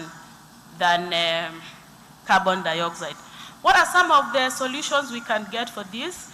We can have systematic and periodic leak detections and repairs to make sure that our systems are not emitting any of these gases to the atmosphere. We can also have rerouting of the vent methane, because you realize this is a resource, and a wasted resource is wasted revenue. We can make good use of this resource by having beneficial use for the same. We can also have systems that are going to minimize emissions, especially during engineering and maintenance work, and we can have legislative frameworks. In Kenya, we have our 2010 Constitution guiding us. We have the Environmental Management and Condition Act.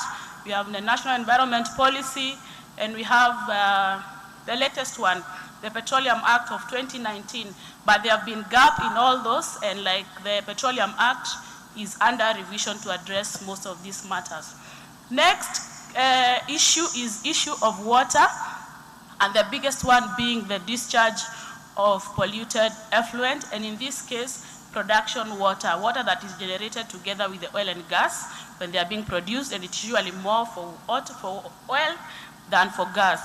This one is just, we are encouraging companies to have effluent management and water treatment plants. There's one in Oman that is really, really huge in managing and treating the water that is being produced there. As we are working in this industry, we realize that we need resilient infrastructure to handle our waste and the chemicals. And chemicals would be anything from the drilling mud, the cutting, etc. We must have a robust waste management procedure that is going to guide how each of these waste is going to be segregated, whether it's for onshore versus offshore projects. And then chemicals. For us to optimize our projects, we know chemicals are used, and for so many reasons. But it comes at a cost. We are going to realize that if we don't address these issues well, these chemicals are going to pollute the environment and in essence affect the society. So the best idea would make sure that the toxic levels of the chemicals that we are using are within the acceptable limits, their biodegradation levels are well maintained, and also their potential for bioaccumulations so that they are not picked up either in food or water.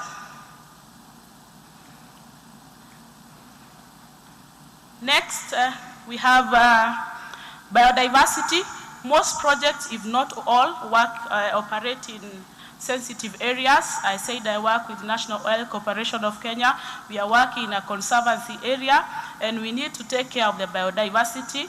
We have to develop a management framework of how to address the biodiversity, which procedures to be adopted as we are exploring and even developing these resources. And not forget sustainable development, because these discoveries sometimes bring the resource curse. We find that countries just want now to concentrate on the hydrocarbons. And what we are suggesting, the best thing is to make sure that, like Africa and Kenya, agriculture and tourism are huge. So the discovery of these resources does not mean that we need to neglect our other sectors and we move all the resources to the hydrocarbon. Even better, we could reinject the revenue that we are generating from these resources to make sure that we even grow further the already thriving industries that we have, and this one is going to support a bigger society in this region. Next, the ocean spills as dictated by goal number 14 of life under the sea. And to mention here that hydrocarbon spills do not only occur offshore, we also have spills onshore, and we are going to look at how we can address them when and if they happen. few pointers about oil spills is that they could be onshore or offshore. They could be from tankers or pipelines or at wells. They usually spread rapidly, causing a lot of damage to the environment, and they do not respect international boundaries. That's why we need to work together to try and avoid them. And when they happen, then we need to have a way of how to handle them. Some of the impacts, some of them could be obvious, but not always, such as air pollution from volatile compounds. They are going to affect the birds and the sea creatures, the soil, and also loss of habitats and fishing when they occur. There is this recommended 3-tier response. Tier 1 being addressing the small localized spills that operating companies could handle. Then we have larger tier spills where we have the aid of the government and other companies required. And in this case, we realize like North Kenya is a member of OSMAC, and we are paid up, so they could help us in case we have tier 2 spills. And tier 3 spills are the most severe ones, like the famous Macondo well in the Gulf of Mexico. So in conclusions, what have we seen in the past few minutes? One is that thorough mitigations is going to require both the companies and the governments to work together, such that the companies operating in this region need to identify and implement the actions. The government is going to support the regulatory framework, and both of them need to work together to understand the challenges and even to learn from other countries that have gone before us, so that we don't make some of the mistakes that they might have done. Next steps or the way forward for us, companies need to increase awareness about these issues, because studies have shown that there is a lot of lack of awareness in most people, and as it is, we need these resources, and we have to develop them for us to improve our economy and grow the economy of this region. Next thing what the companies could do is create fund for accelerated deployment. This one is huge because we need money for us to address some of these mitigations matter. And then the government will be able to formulate regulations that are going to reward any mitigation measures towards any of the challenges. As far as also, they can also give agreement terms that are going to give incentives to any companies that are going to have gas capture and utilization. Thank you very much.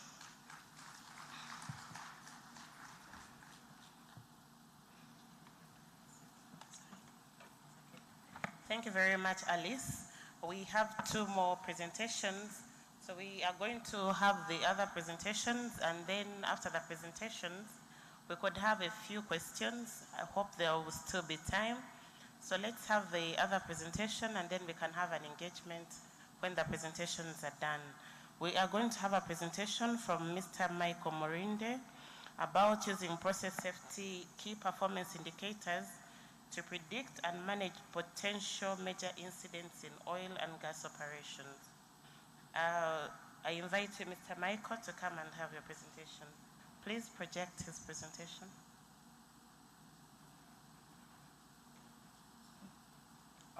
Good afternoon, everyone. Thank you. My name is Michael Morinde. I'm going to present on how we can use process safety KPIs, key performance indicators, to manage the potential hazards in oil and gas. I work with the Petroleum Authority.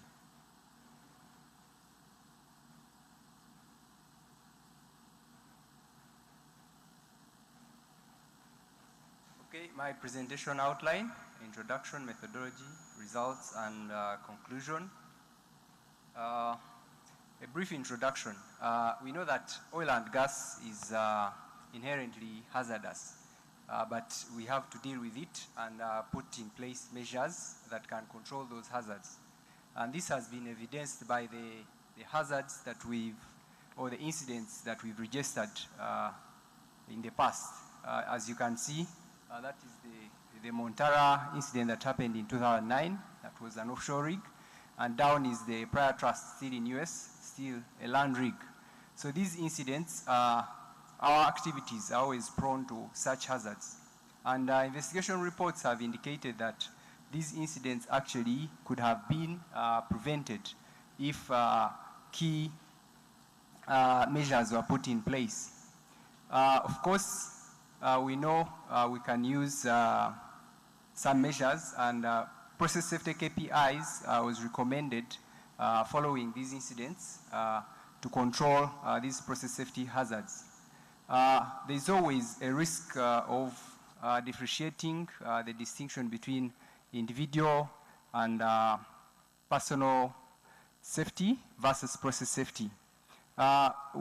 Industry is always concentrating on injuries and occupational hazards. However, we have other hazards that are related to the processes. So our objective is to evaluate the KPIs, or the key performance indicators, for preventing these major hazards. So the specific objectives is to use the relevant standards and identify these KPIs, and study the past incidents, and also correlate them to these potential hazards. So our methodology, I used the case study, the Barnesfield incident, to demonstrate the selection of the KPIs and the importance. Then also looking at the guidelines from the standards that have been developed in the past. As you can see on the side, this is a barrier-based approach using the Swiss cheese model, showing us that yes, we can put barriers in place, but barriers always have weaknesses, and so we have to find a way of monitoring these weaknesses in our critical barriers to prevent these hazards from being realized. So, and we know that in the past, we've registered so many events, and we shall see from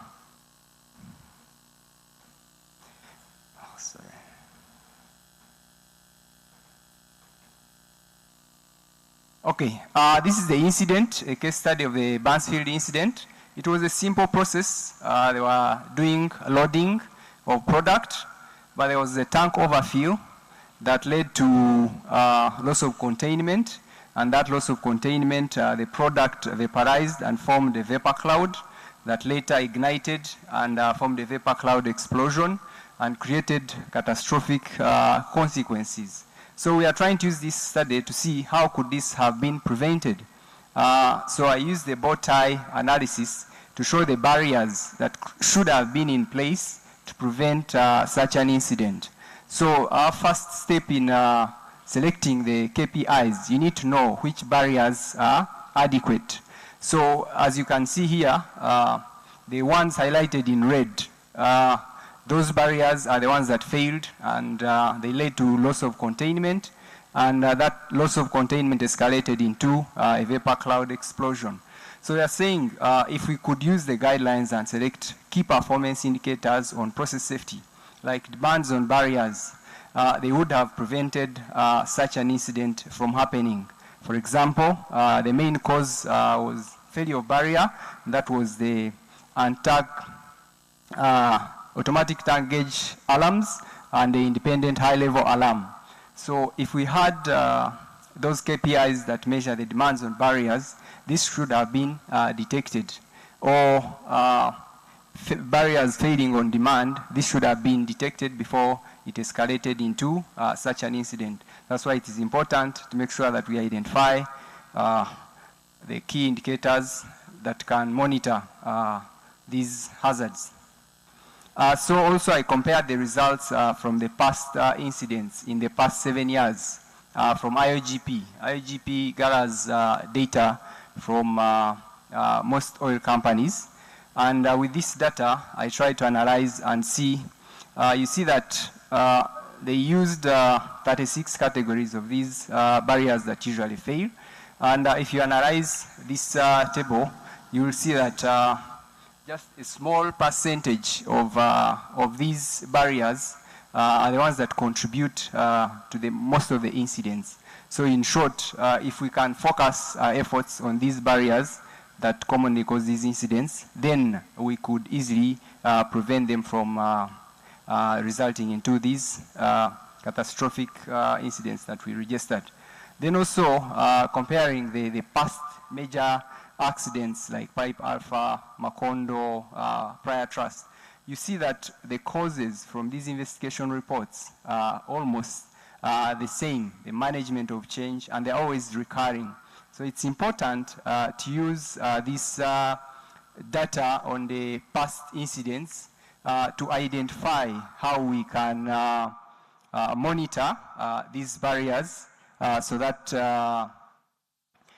we can prevent them from failing before they fail and result into catastrophic incidents. So how do we conclude? The selection of process safety key performance indicators should always be based on the major risks.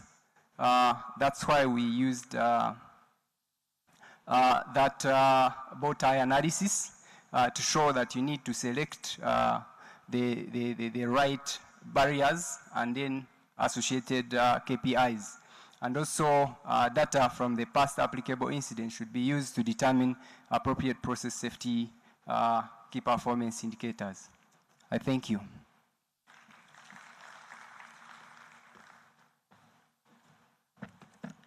Thank you very much, Michael.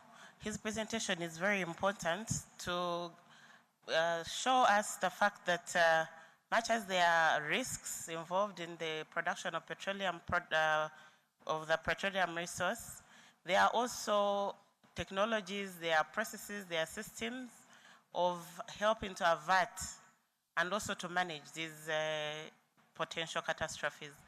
And we have examples from the past, so it's good to learn from them. Like he showed us what happened in several areas so that we don't repeat the same mistakes. We'll go to our last presentation and then we can take a few questions after that.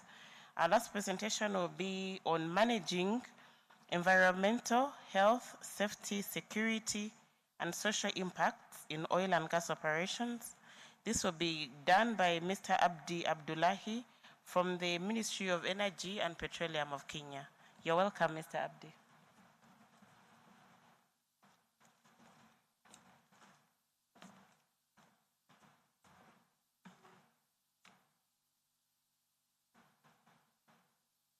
Thank you so much, Madam Operator, Mrs. Shalom. My name is Abdi Abdullahi from Ministry of Energy and Petroleum, State Department of Petroleum, Kenya. I'm representing my colleague. I'm standing in for my co-author and colleague, Joyce Karuki, who is engaged in another presentation currently.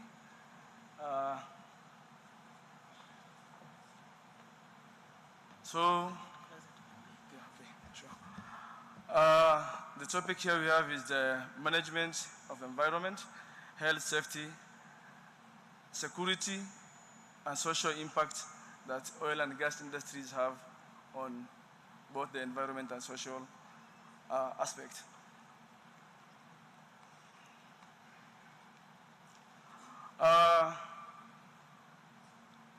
We are trying to introduce this topic or to highlight this one with regards to, we are trying to introduce this topic by starting with a statistic that was done by an international agency, which says that oil and gas industry accounts for 45% of GHG, that is greenhouse gas emissions, worldwide. As population increases, energy demands increases, so does the exploitation of these resources and minerals. So the statistics that the organizations have described, the 45% pollution for the gas sector, is not only alarming but a time bomb, which if not given necessary mitigation factors, could be a catastrophic.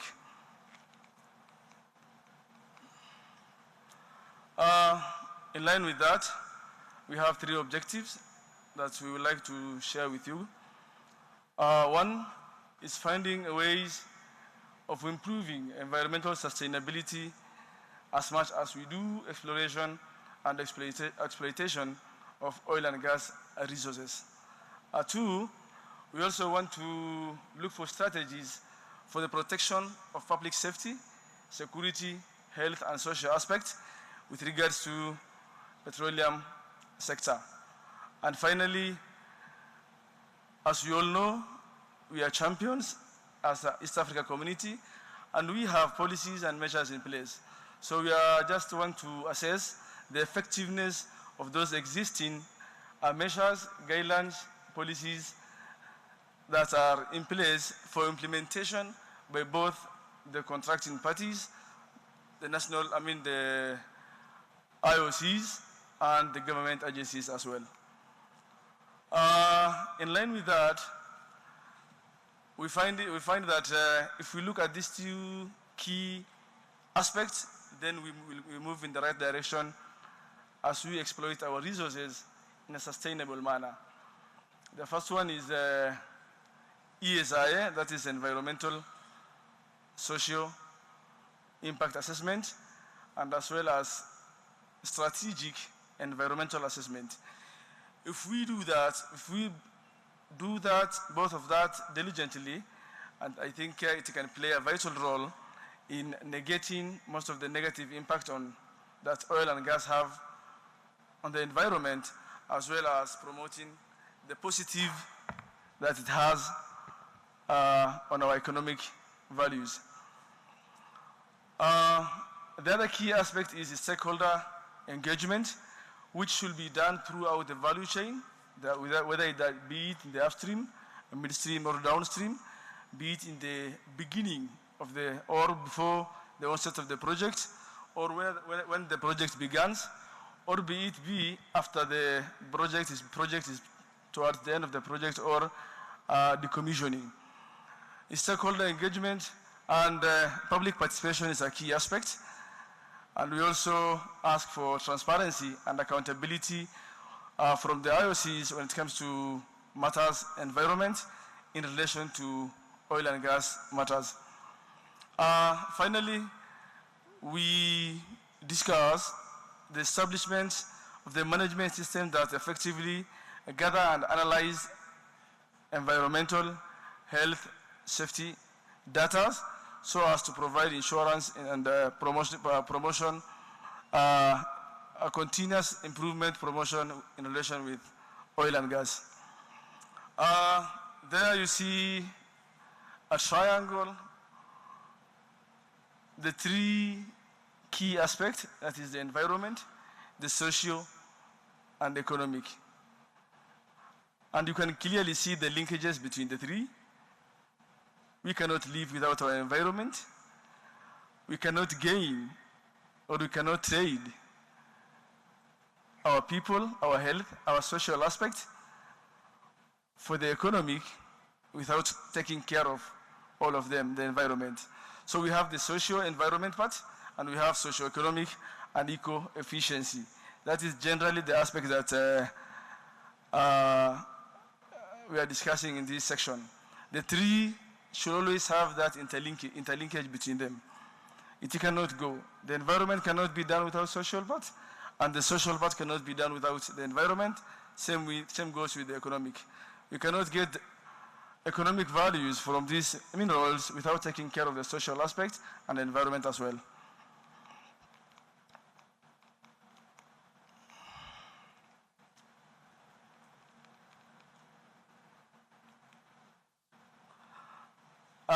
In conclusion, we are trying to tell our friends from the member states to embrace raft measures to minimize risk posed by this upward surge in emission from this sector, especially in the oil and gas exploration and exploitation. We feel like it is better to prioritize. It is better to prioritize impact and incident or accident prevention than restoration or offsetting. If we can do that, then we will be better off. The other thing is compliance with internationally recognized human rights when it comes to security, and compliance with the best industry practices and approved standards. We also ensure compliance with applicable contractual and government, health, safety, social, environment, and social responsibility obligations. In that case, we'll be guided by Sustainable Development Goal, United Nations one, the 2030 Agenda. Our recommendation, so what we recommend to the community, or the ESC community in this case, is that the policymakers, or those who are involved in the higher level of the sector, should compel the oil and gas industry to come up with solutions addressing GHG emissions, guidelines, solutions addressing the soil quality, water pollution, air pollution, monitoring, and enforcement aspects. That one completed with innovative environmental policies. We also need to actually strengthen, examine, and develop our key institutions, key environmental institutions in terms of legislation and contractual requirement in the context of environmental and social regulation. Utilizing effective, efficient production method coupled with innovative technologies to reduce carbon emission to the environment is what we recommend and is encouraged. We are not saying we don't go for fossil fuel, but we can do it in a sustainable manner. So there is that interplay or interlinkage between the economic benefits, the revenue gain for East African community, and the trading our resources for our environment and social health-being. In other words, what I'm saying, I'm not contradicting what the CEO, Africa Energy, Ayuk said earlier yesterday, that the developed countries should decarbonize and the developing countries should industrialize. But what we are saying, I'm just emphasizing that point by saying we should not copy what they have done, what the West, the Russia, or the Middle East have done in terms of the way they are contributing to a destructive environment. But we should do, and you should do it, exploit and extract our resources in a sustainable manner without following the path of the West. Thank you.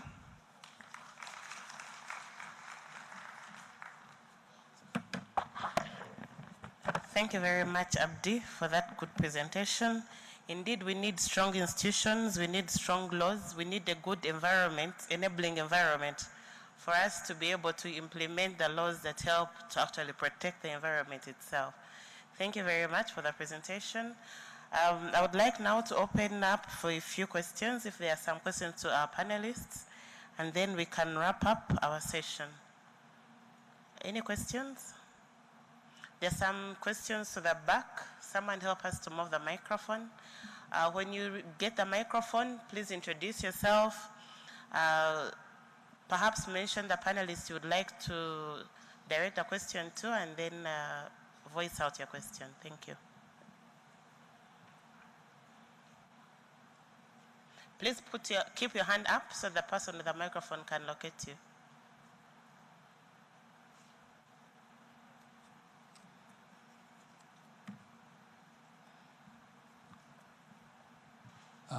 Thank you very much.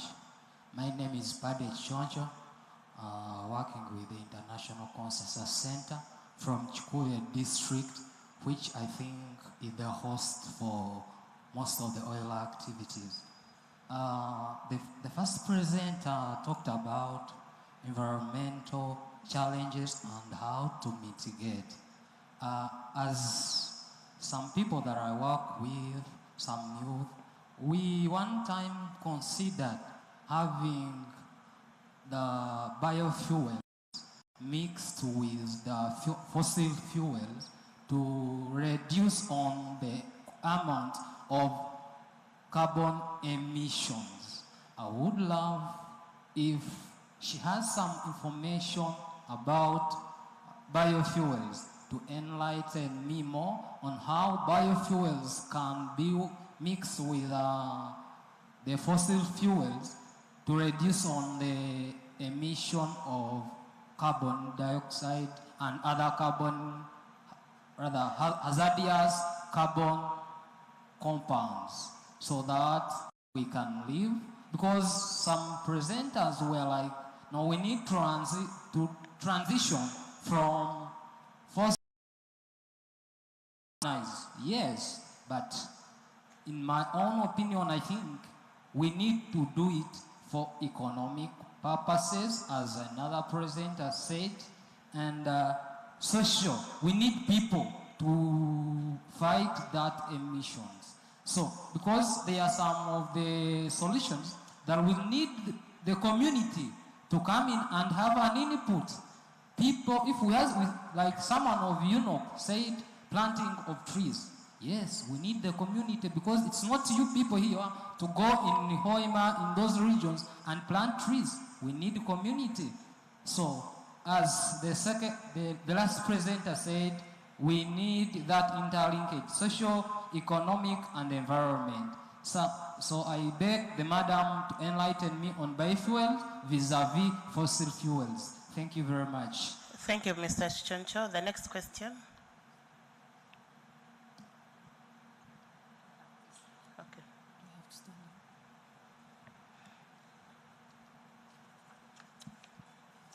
Thank you so much. My name is Esther Ohuride from Uganda Civil Aviation. I'm an economist by profession and a policy maker and an analyst. So I am more concerned with Abdullah's presentation about environmental management, something related to that. I'm interested in knowing the strategies that are to ensure green production from the start of the product cycle or product and services cycle of companies. How radical is our transparency in enforcing the laws and regulations? We know the pending issues in Africa, call it our region, call it our country, challenges like corruption, which have been among others, one of the issues affecting the effectiveness and the implementation of all those policies that are well illustrated on paper. How is our oil industry prepared for this? What hope can we have as the affected, or as the industry grows? Of course, there will be socio-economic, or like you explained, there will be all the impact. So how are the people's lives taken care of in all these through critical transparency? I'd like to know about that. And then also, I'm interested in knowing, how do you examine the carbon life cycle of the products and the producers, or let's say the companies, from the start to until the product is on the market? Thank you so much. Okay, thank you very much, Esther. Is there any other question? We could take one more and then we answer. Good afternoon, everyone. Good afternoon. I'm called Dr. Nelson Mandela, country representative of a coal mining company called 24 Chirat Ghana Limited, and also ESG professional. Now, all these presenters have been talking, and I think all the emphasis has been put on the carbon emissions. So my concern is, what about the solid, the other waste products of the oil refinery? For example, bitumen and these other leakages that happens in the drilling processes. And another concern is about the human capital. How, because ESG is about environment, social, and governance. And with environment, the carbon emissions, and then the social, that's where the economics come in place, and then also human capital. How are we going to manage the lives of those people who are going to be employed, like exploitation of labor and all these other things? Thank you. Okay, thank you very much, Dr. Nelson Mandela. I would like the panelists to answer the questions that have been directed to them. We start with the question that was directed to Ms. Alice Karanja about the biofuels. You could give maybe a general answer or one with Kenya, and then I can supplement something from the Ugandan perspective. Thank you very much for that question. I'll answer your question in a very simple way. Even as we are exploring and hoping to develop the resources in Kenya, you realize that 81% of energy in Kenya as 2021 was from other sources, geothermal being the largest. So we have geothermal, we have hydro, we have wind, and even as a company, we have a project coming up. It is in inception stages that we are also considering biofuels. So it's about energy integration more than energy transition. Because for Africa, we have to accept we are transiting, but it's not accelerated transition. Thank you. Okay, thank you, Alice. And in Uganda, we have the Biofuels Act, which was assented to by the President in June of 2018. The Ministry of Energy and Mineral Development is carrying out activities to realize the use of biofuels with fossil fuels. So our friend from Chikube, this is something that is an ongoing concern at the ministry as well. Hopefully you'll be able to use biofuels in your car not far from now. The regulations are in place, but there are several other activities that have to be done to be able to realize the actual use in the transportation. Thank you. So we would like to have the answer to Ms. Esther's question about the strategies to ensure green production of petroleum. Abdi, are you in position to answer that?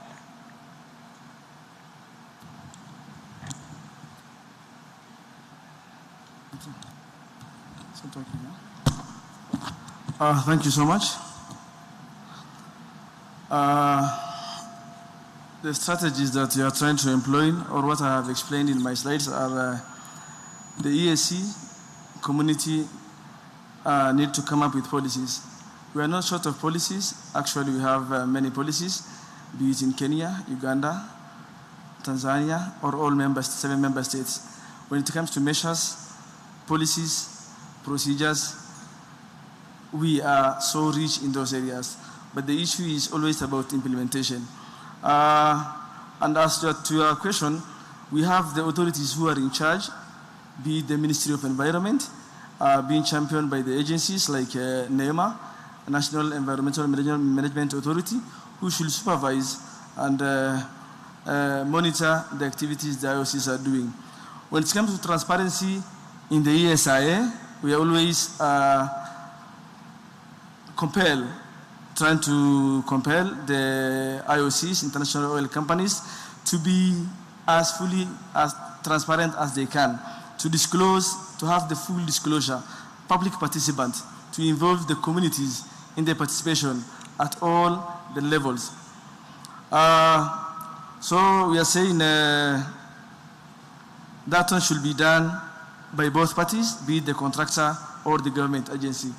Madam Moderator, if you allow me, if I can couple it with the last question about the life of carbon cycle, we are also compelling the IOCs to come up with technologies that are associated with carbon dioxide or release of the environmental, those hazardous gases into the environment.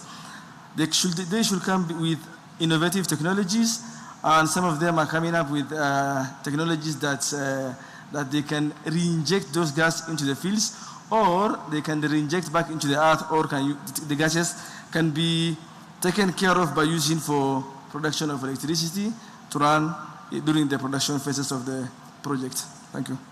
Thank you very much, Abdi. I would like Mr. Morinde, as you wrap up, you could contribute something towards the management of the other wastes, if you can, and give your closing remarks. Thank you. Thank you.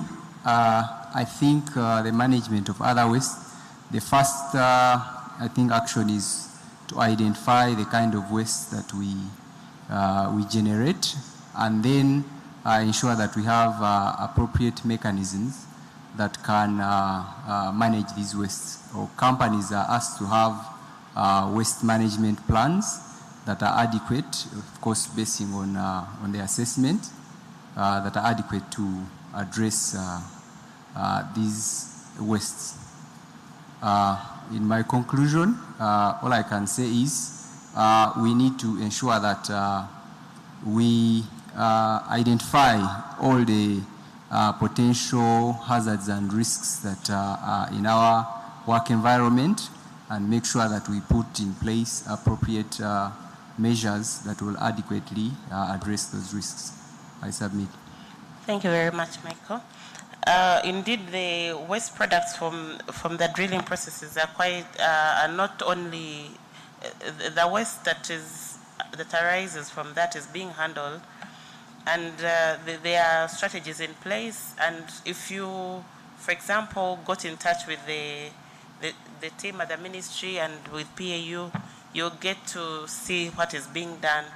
We are not able to elaborate everything about that because we are time bad, but the wastes are all known, the ones that are coming from these processes, and they all have processes that are in place to handle them. There is legislation in place to guide the people handling these. Thank you very much to the panelists. I would like us to give them a round of applause for their presentation. Thanks to the audience for being a good audience. Our time is done, and I've been asked to inform you that today the lunch coupons will be issued at the entrance of the tent where we had our lunch from yesterday. So after the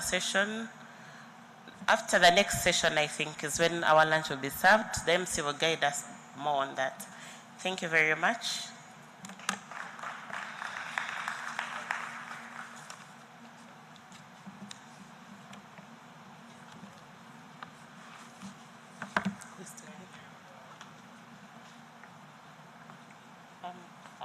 The moderators, the panelists, sorry, you'll be asked to stay behind for a photo opportunity. You don't understand. Okay. Thank you very much, Shalon. We're now going into the next session, and this will be moderated by Zakaria Hodi. Zakaria Hodi is a senior geophysicist at the Ministry of Energy and Petroleum, Kenya. So Zakaria, if you can come and take over and call on your panel.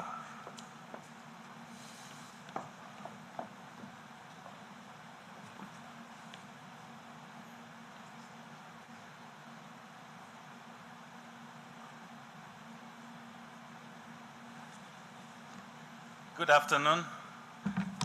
Good afternoon. I know when you talk about lunchtime, it's confusing to have a session when the system is asking other things. But I think you can just bear with us for a few minutes that we can be able to exhaust the program for this moment. I think we'll take very few minutes, and I want the team that is handling the next presenters to prepare themselves to come. My name is Zakaria, like you're told, and I want to invite the following to come. I have Anne-Marie Simon. Anne-Marie Simon. She's going to talk on role of natural gas in low carbon energy transition. She's from Tanzania, I think. And then we have Engineer Joseph Raphael Mabagala. Is that true? Please join us so that we see how we can organize our time. Engineer Joseph. Then we have Mr. Thomas Githinji Mugo. Kindly join us. Mugo is from the Oil Exploration Production Waste Management Practices, talking about review and legal regulatory framework in Kenya. Welcome. And then we have Laura Lokitari. Thank you. And then I have Dr. Jim Oyorikire. Is that correct? Daktari?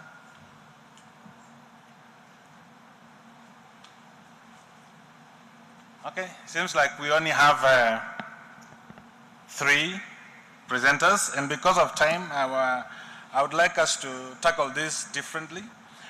The topic seems to be very close to the one that has just gone. We are addressing management of environment, health, safety, security, economic, and social impacts in oil and gas operations. So the presenters will handle that topic through different presentations from different countries, and they will give us what they think we need. And I would request them to be take the shortest time to bring the ideas forward. And those who have questions, please prepare them in time because we want to manage time.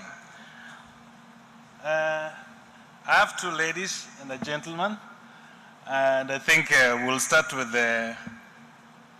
Miss Anne. So let's have Miss Anne taking us through her presentation.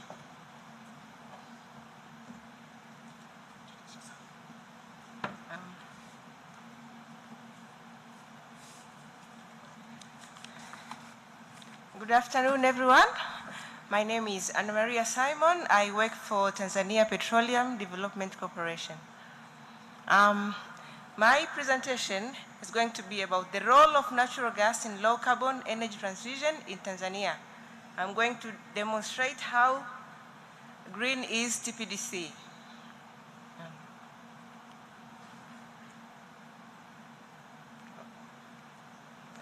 Okay. The objective of my presentation is to show you our efforts to reduce carbon dioxide emissions in our natural gas production. Well, we know now the top topic of the town is about low carbon transition, low carbon energy transition. It's simply shifting from energy with high greenhouse gases to the energy with low greenhouse gas emissions. So with those shifts, I'm going to talk about our natural gas. In Tanzania, you know it is made, about 90% of it is methane, and for us it is regarded as sweet gas because it has a very low carbon content. And later, I will show you how we supplement our natural gas infrastructures with the use of solar energy as an alternative green energy.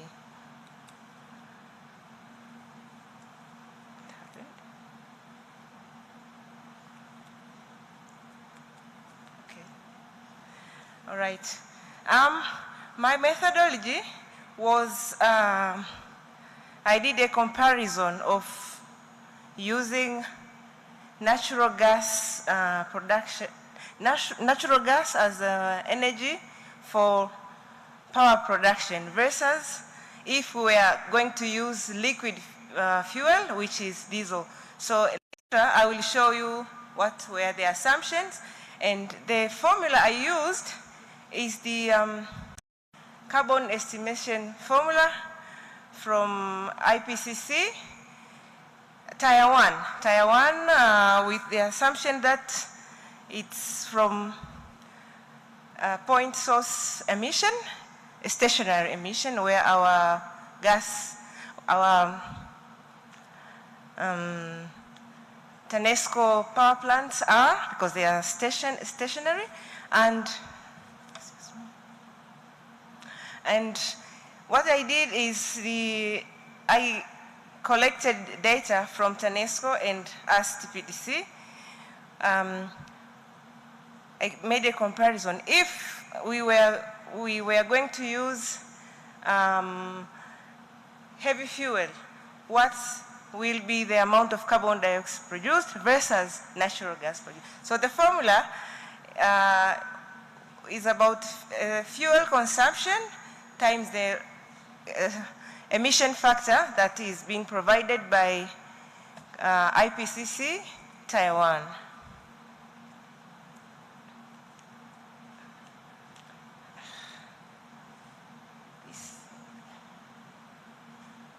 Okay, I will jump to our results. So that graph shows in the y-axis there is carbon dioxide emissions, and the x-axis is about time. So I did a comparison in 8 years with the assumption that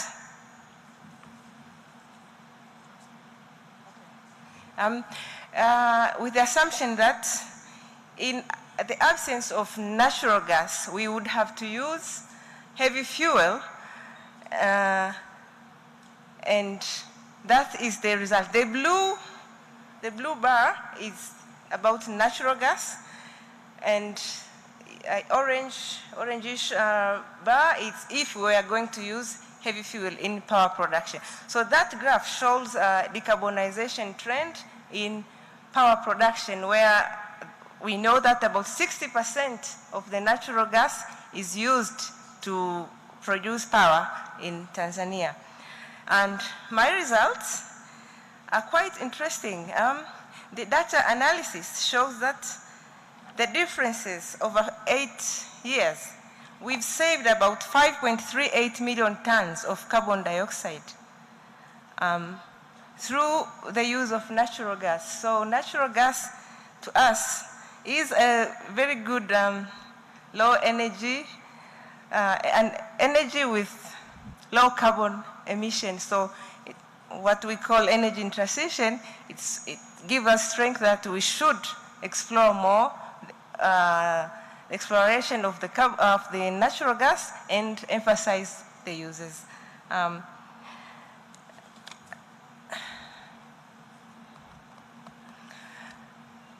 With TPDC, we are not only using natural gas, so we supplement some of our activities with the use of solar panels. So as we see, that is an aerial view of our block valve stations. There are about 13 block valve stations connected with solar panels, and the solar panels are used to run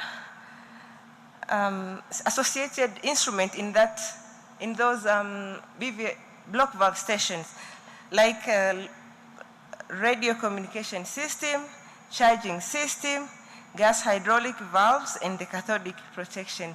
And with that, I conclude that natural gas is an alternative energy towards decarbonization, and our natural gas are also being complemented by the use of clean energy, which is solar. And my takeaway point is that Tanzania is already on the move toward the zero net carbon emissions. Thank you.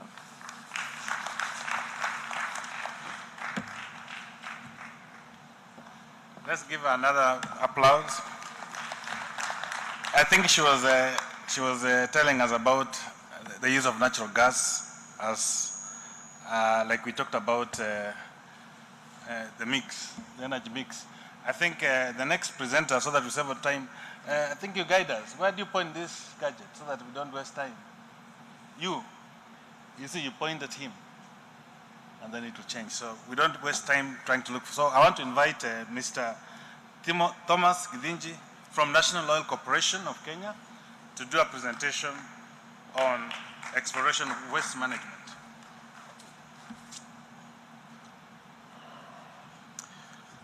Good afternoon, ladies and gentlemen. My name is Thomas Mugo from National Oil Corporation of Kenya. I work in the Health and Safety Department, and I will be talking about oil exploration and production waste management practices, a review of the legal and regulatory framework that is currently in Kenya.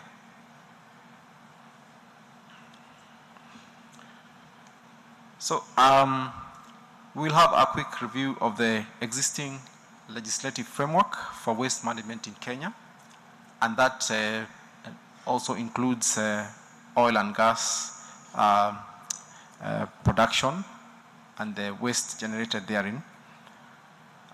We will also look at the snapshot of the enhancement that have been done in the recent past in regard to the legal and regulatory framework around waste management in Kenya, and touching on oil exploration and production.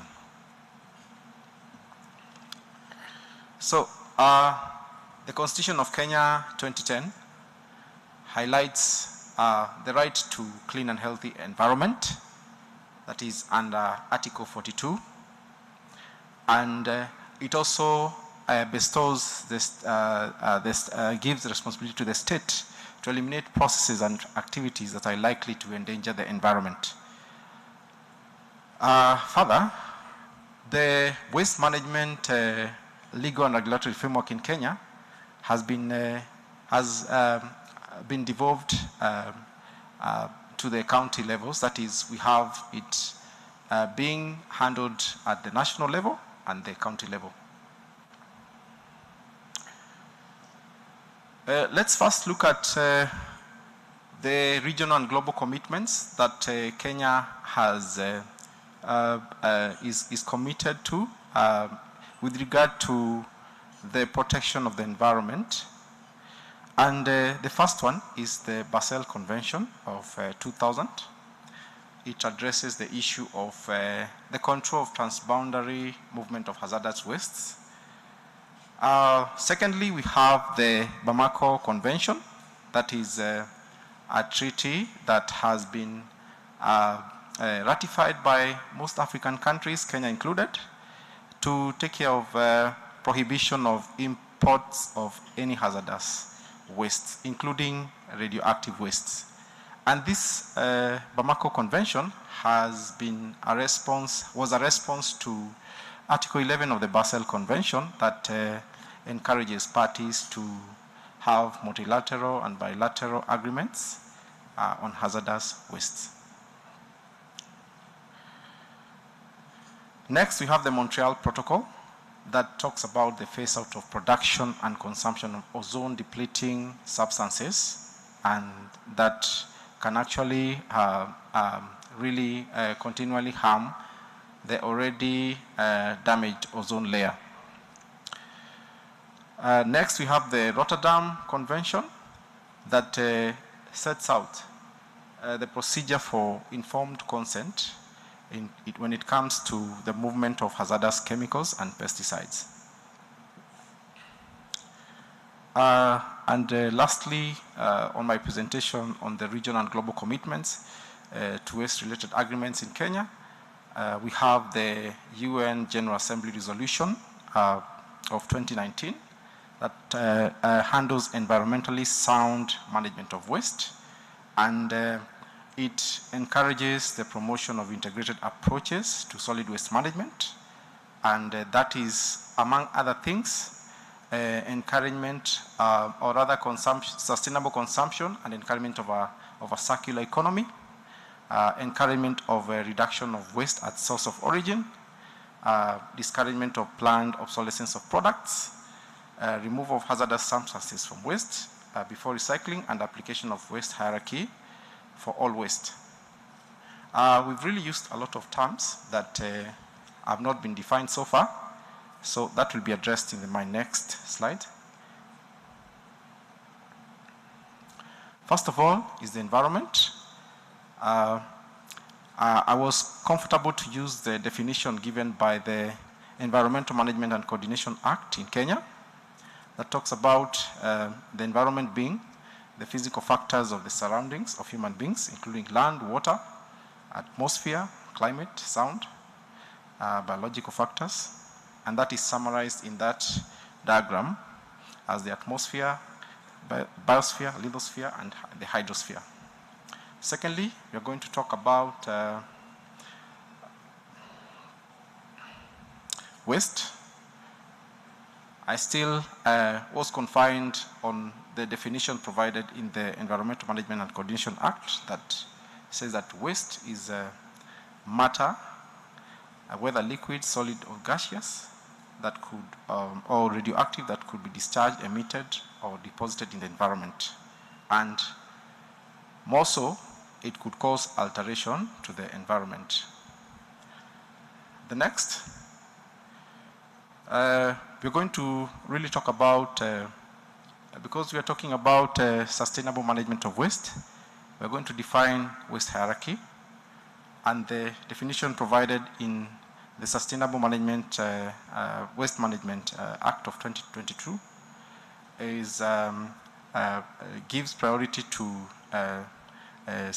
management of resources with emphasis on the first alternative being prevention, and secondly coming to reduction, that is through reuse, recycling, recovery, and disposal as a last resort alternative. Next, we'll talk about the circular economy, and the circular economy is defined in the Kenyan National Sustainable Waste Management Policy of 2021 as an economic system aimed at minimizing waste and making the most of resources. Next, we'll talk about waste management activity, and the Waste Management Act of 2022 talks about it as being any administrative or operation activity for, among other things, importation or exportation of waste, segregation of waste, accumulation and storage, collection and handling of that waste, transportation of the waste, any transfer, treatment, or disposal of the waste. Now, let's look at the legal and regulatory framework. And I will first start with the National Sustainable Waste Management Policy of 2021 that addresses, talks about the regulations, guidelines, and standards that are supposed to be implemented both at the county and the national level. And secondly, I will talk about the Sustainable Waste Management Act that establishes the legal and institutional framework for management of waste. The anchor or the lead agency for the management of waste as described in the Act is the National Environment Management Authority of Kenya. And this Act is supposed to ensure that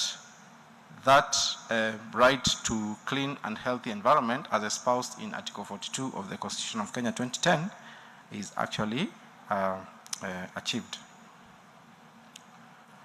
Next, we look at the Environmental Management and Coordination Act. This act was initially, yes? Okay, enacted in 2009. However, there have been improvements, and it's on the right direction to address the gaps that were actually captured in the in various reviews and critiques, and cover the gaps accordingly. These are some of the regulations, and more importantly is the Waste Management Regulations of 2006 and the Water Quality Regulations of 2006 that talk about issues to do with handling of effluents and the periodic analysis and collection of samples for effluents to see whether they meet the threshold as provided for in the 4th and 5th schedule of the same regulations. Next. Next, you have the Radiation Protection Act, Cap 243, that handles the issues to do with the devices and material capable of producing ionizing radiation, and those are some of the regulations under the Act. Next, we have the Petroleum Act of 2019 that guides the contracting, exploration, development, and production of petroleum. It also has regulations, two regulations that majorly touch on waste management in the oil exploration and production in Kenya, and that is the upstream, midstream, environment, safety, and health regulations, as well as the midstream crude oil, natural gas pipeline, and storage operations. But most importantly, I'm going to focus on the EHS regulations of 2021. So among other requirements or provisions in the EHS regulations of 2021, that is in draft format, sorry to forget about that point, is that right from Regulation 118, it talks about some of the gaps that had been previously identified to do with the handling of solid waste in Kenya. However, this has so far been addressed through these regulations. And right from Regulation 118 that talks about the general requirements for solid waste, the requirement to have a transfer of waste into to a licensed party, the requirement to have a solid waste management plan, the requirement to have an environmental waste devolved fund, the requirement to have waste manifests, and all the way now to where the regulations talk about the actual waste that are produced in oil exploration and production. That's why I focused on Regulation 129 all the way to Regulation 138.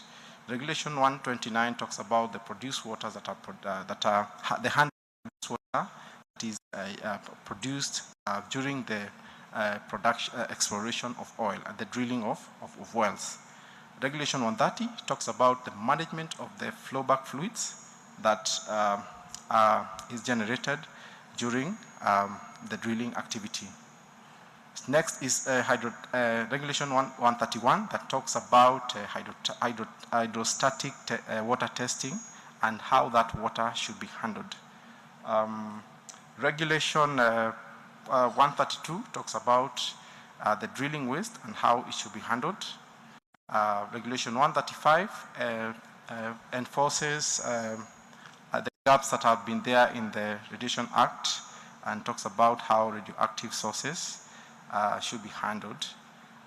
Regulation 136 talks about how produced sands as waste should be handled.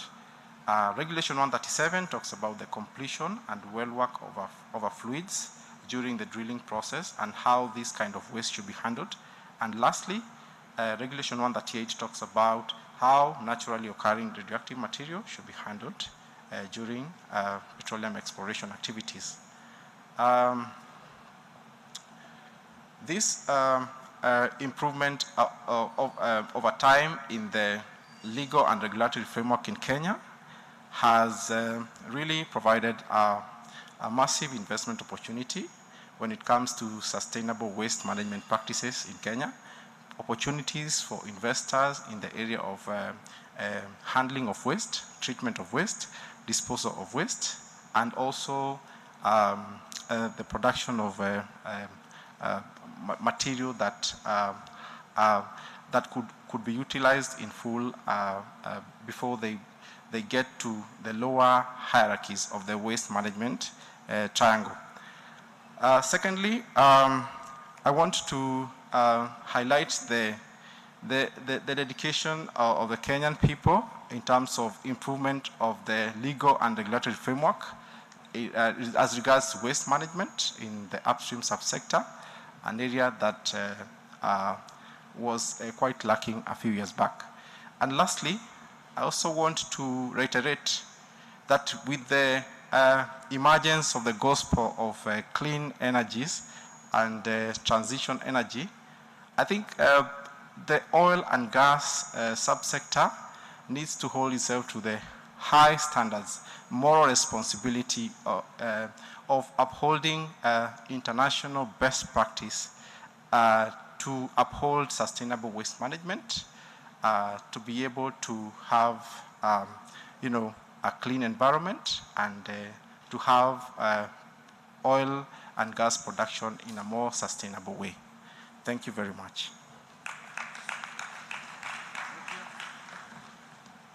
Yeah, how much time do I still have? 10 minutes. Yeah, we'll try and see the last presenter. Would like kindly do your best to do less so that we can have the audience also respond to what we have before we highlight what they've said.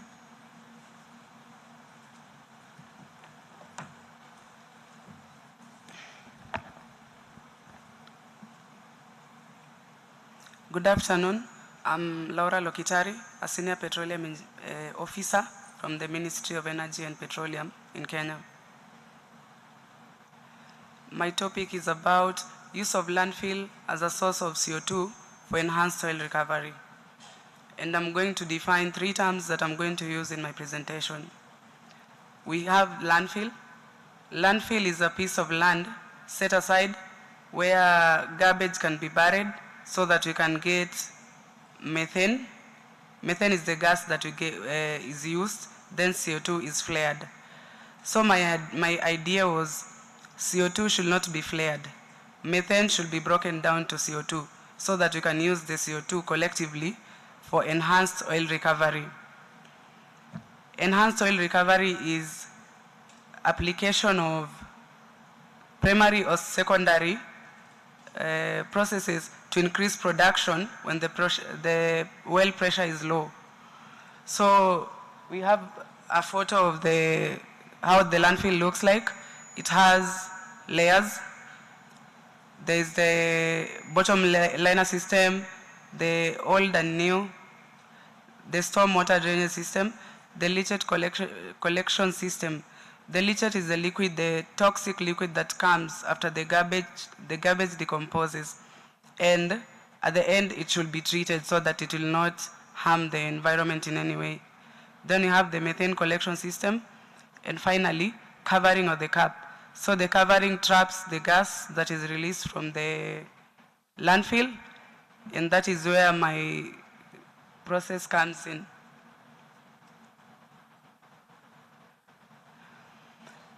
Now, landfill as a source of carbon dioxide. LFG is extracted when the garbage decomposes. In my project, 50% of the carbon dioxide flared is captured instead and used in enhanced oil recovery. The methane is also converted into carbon dioxide through combustion. The plant process, I did a schematic process. Step 1 was supposed to be collection of the gas mixture from the landfill. Step 2, combustion process. When you combust methane in the required amount of oxygen, you will get CO2 and water. Then we do dehydration to get rid of the inject into the well at high pressure. And during the combustion process, you can substitute it with membrane technology, which is a new technology in the industry that can be used to separate gases, but it has not been used so much, so I'm not very conversant with it. Next slide.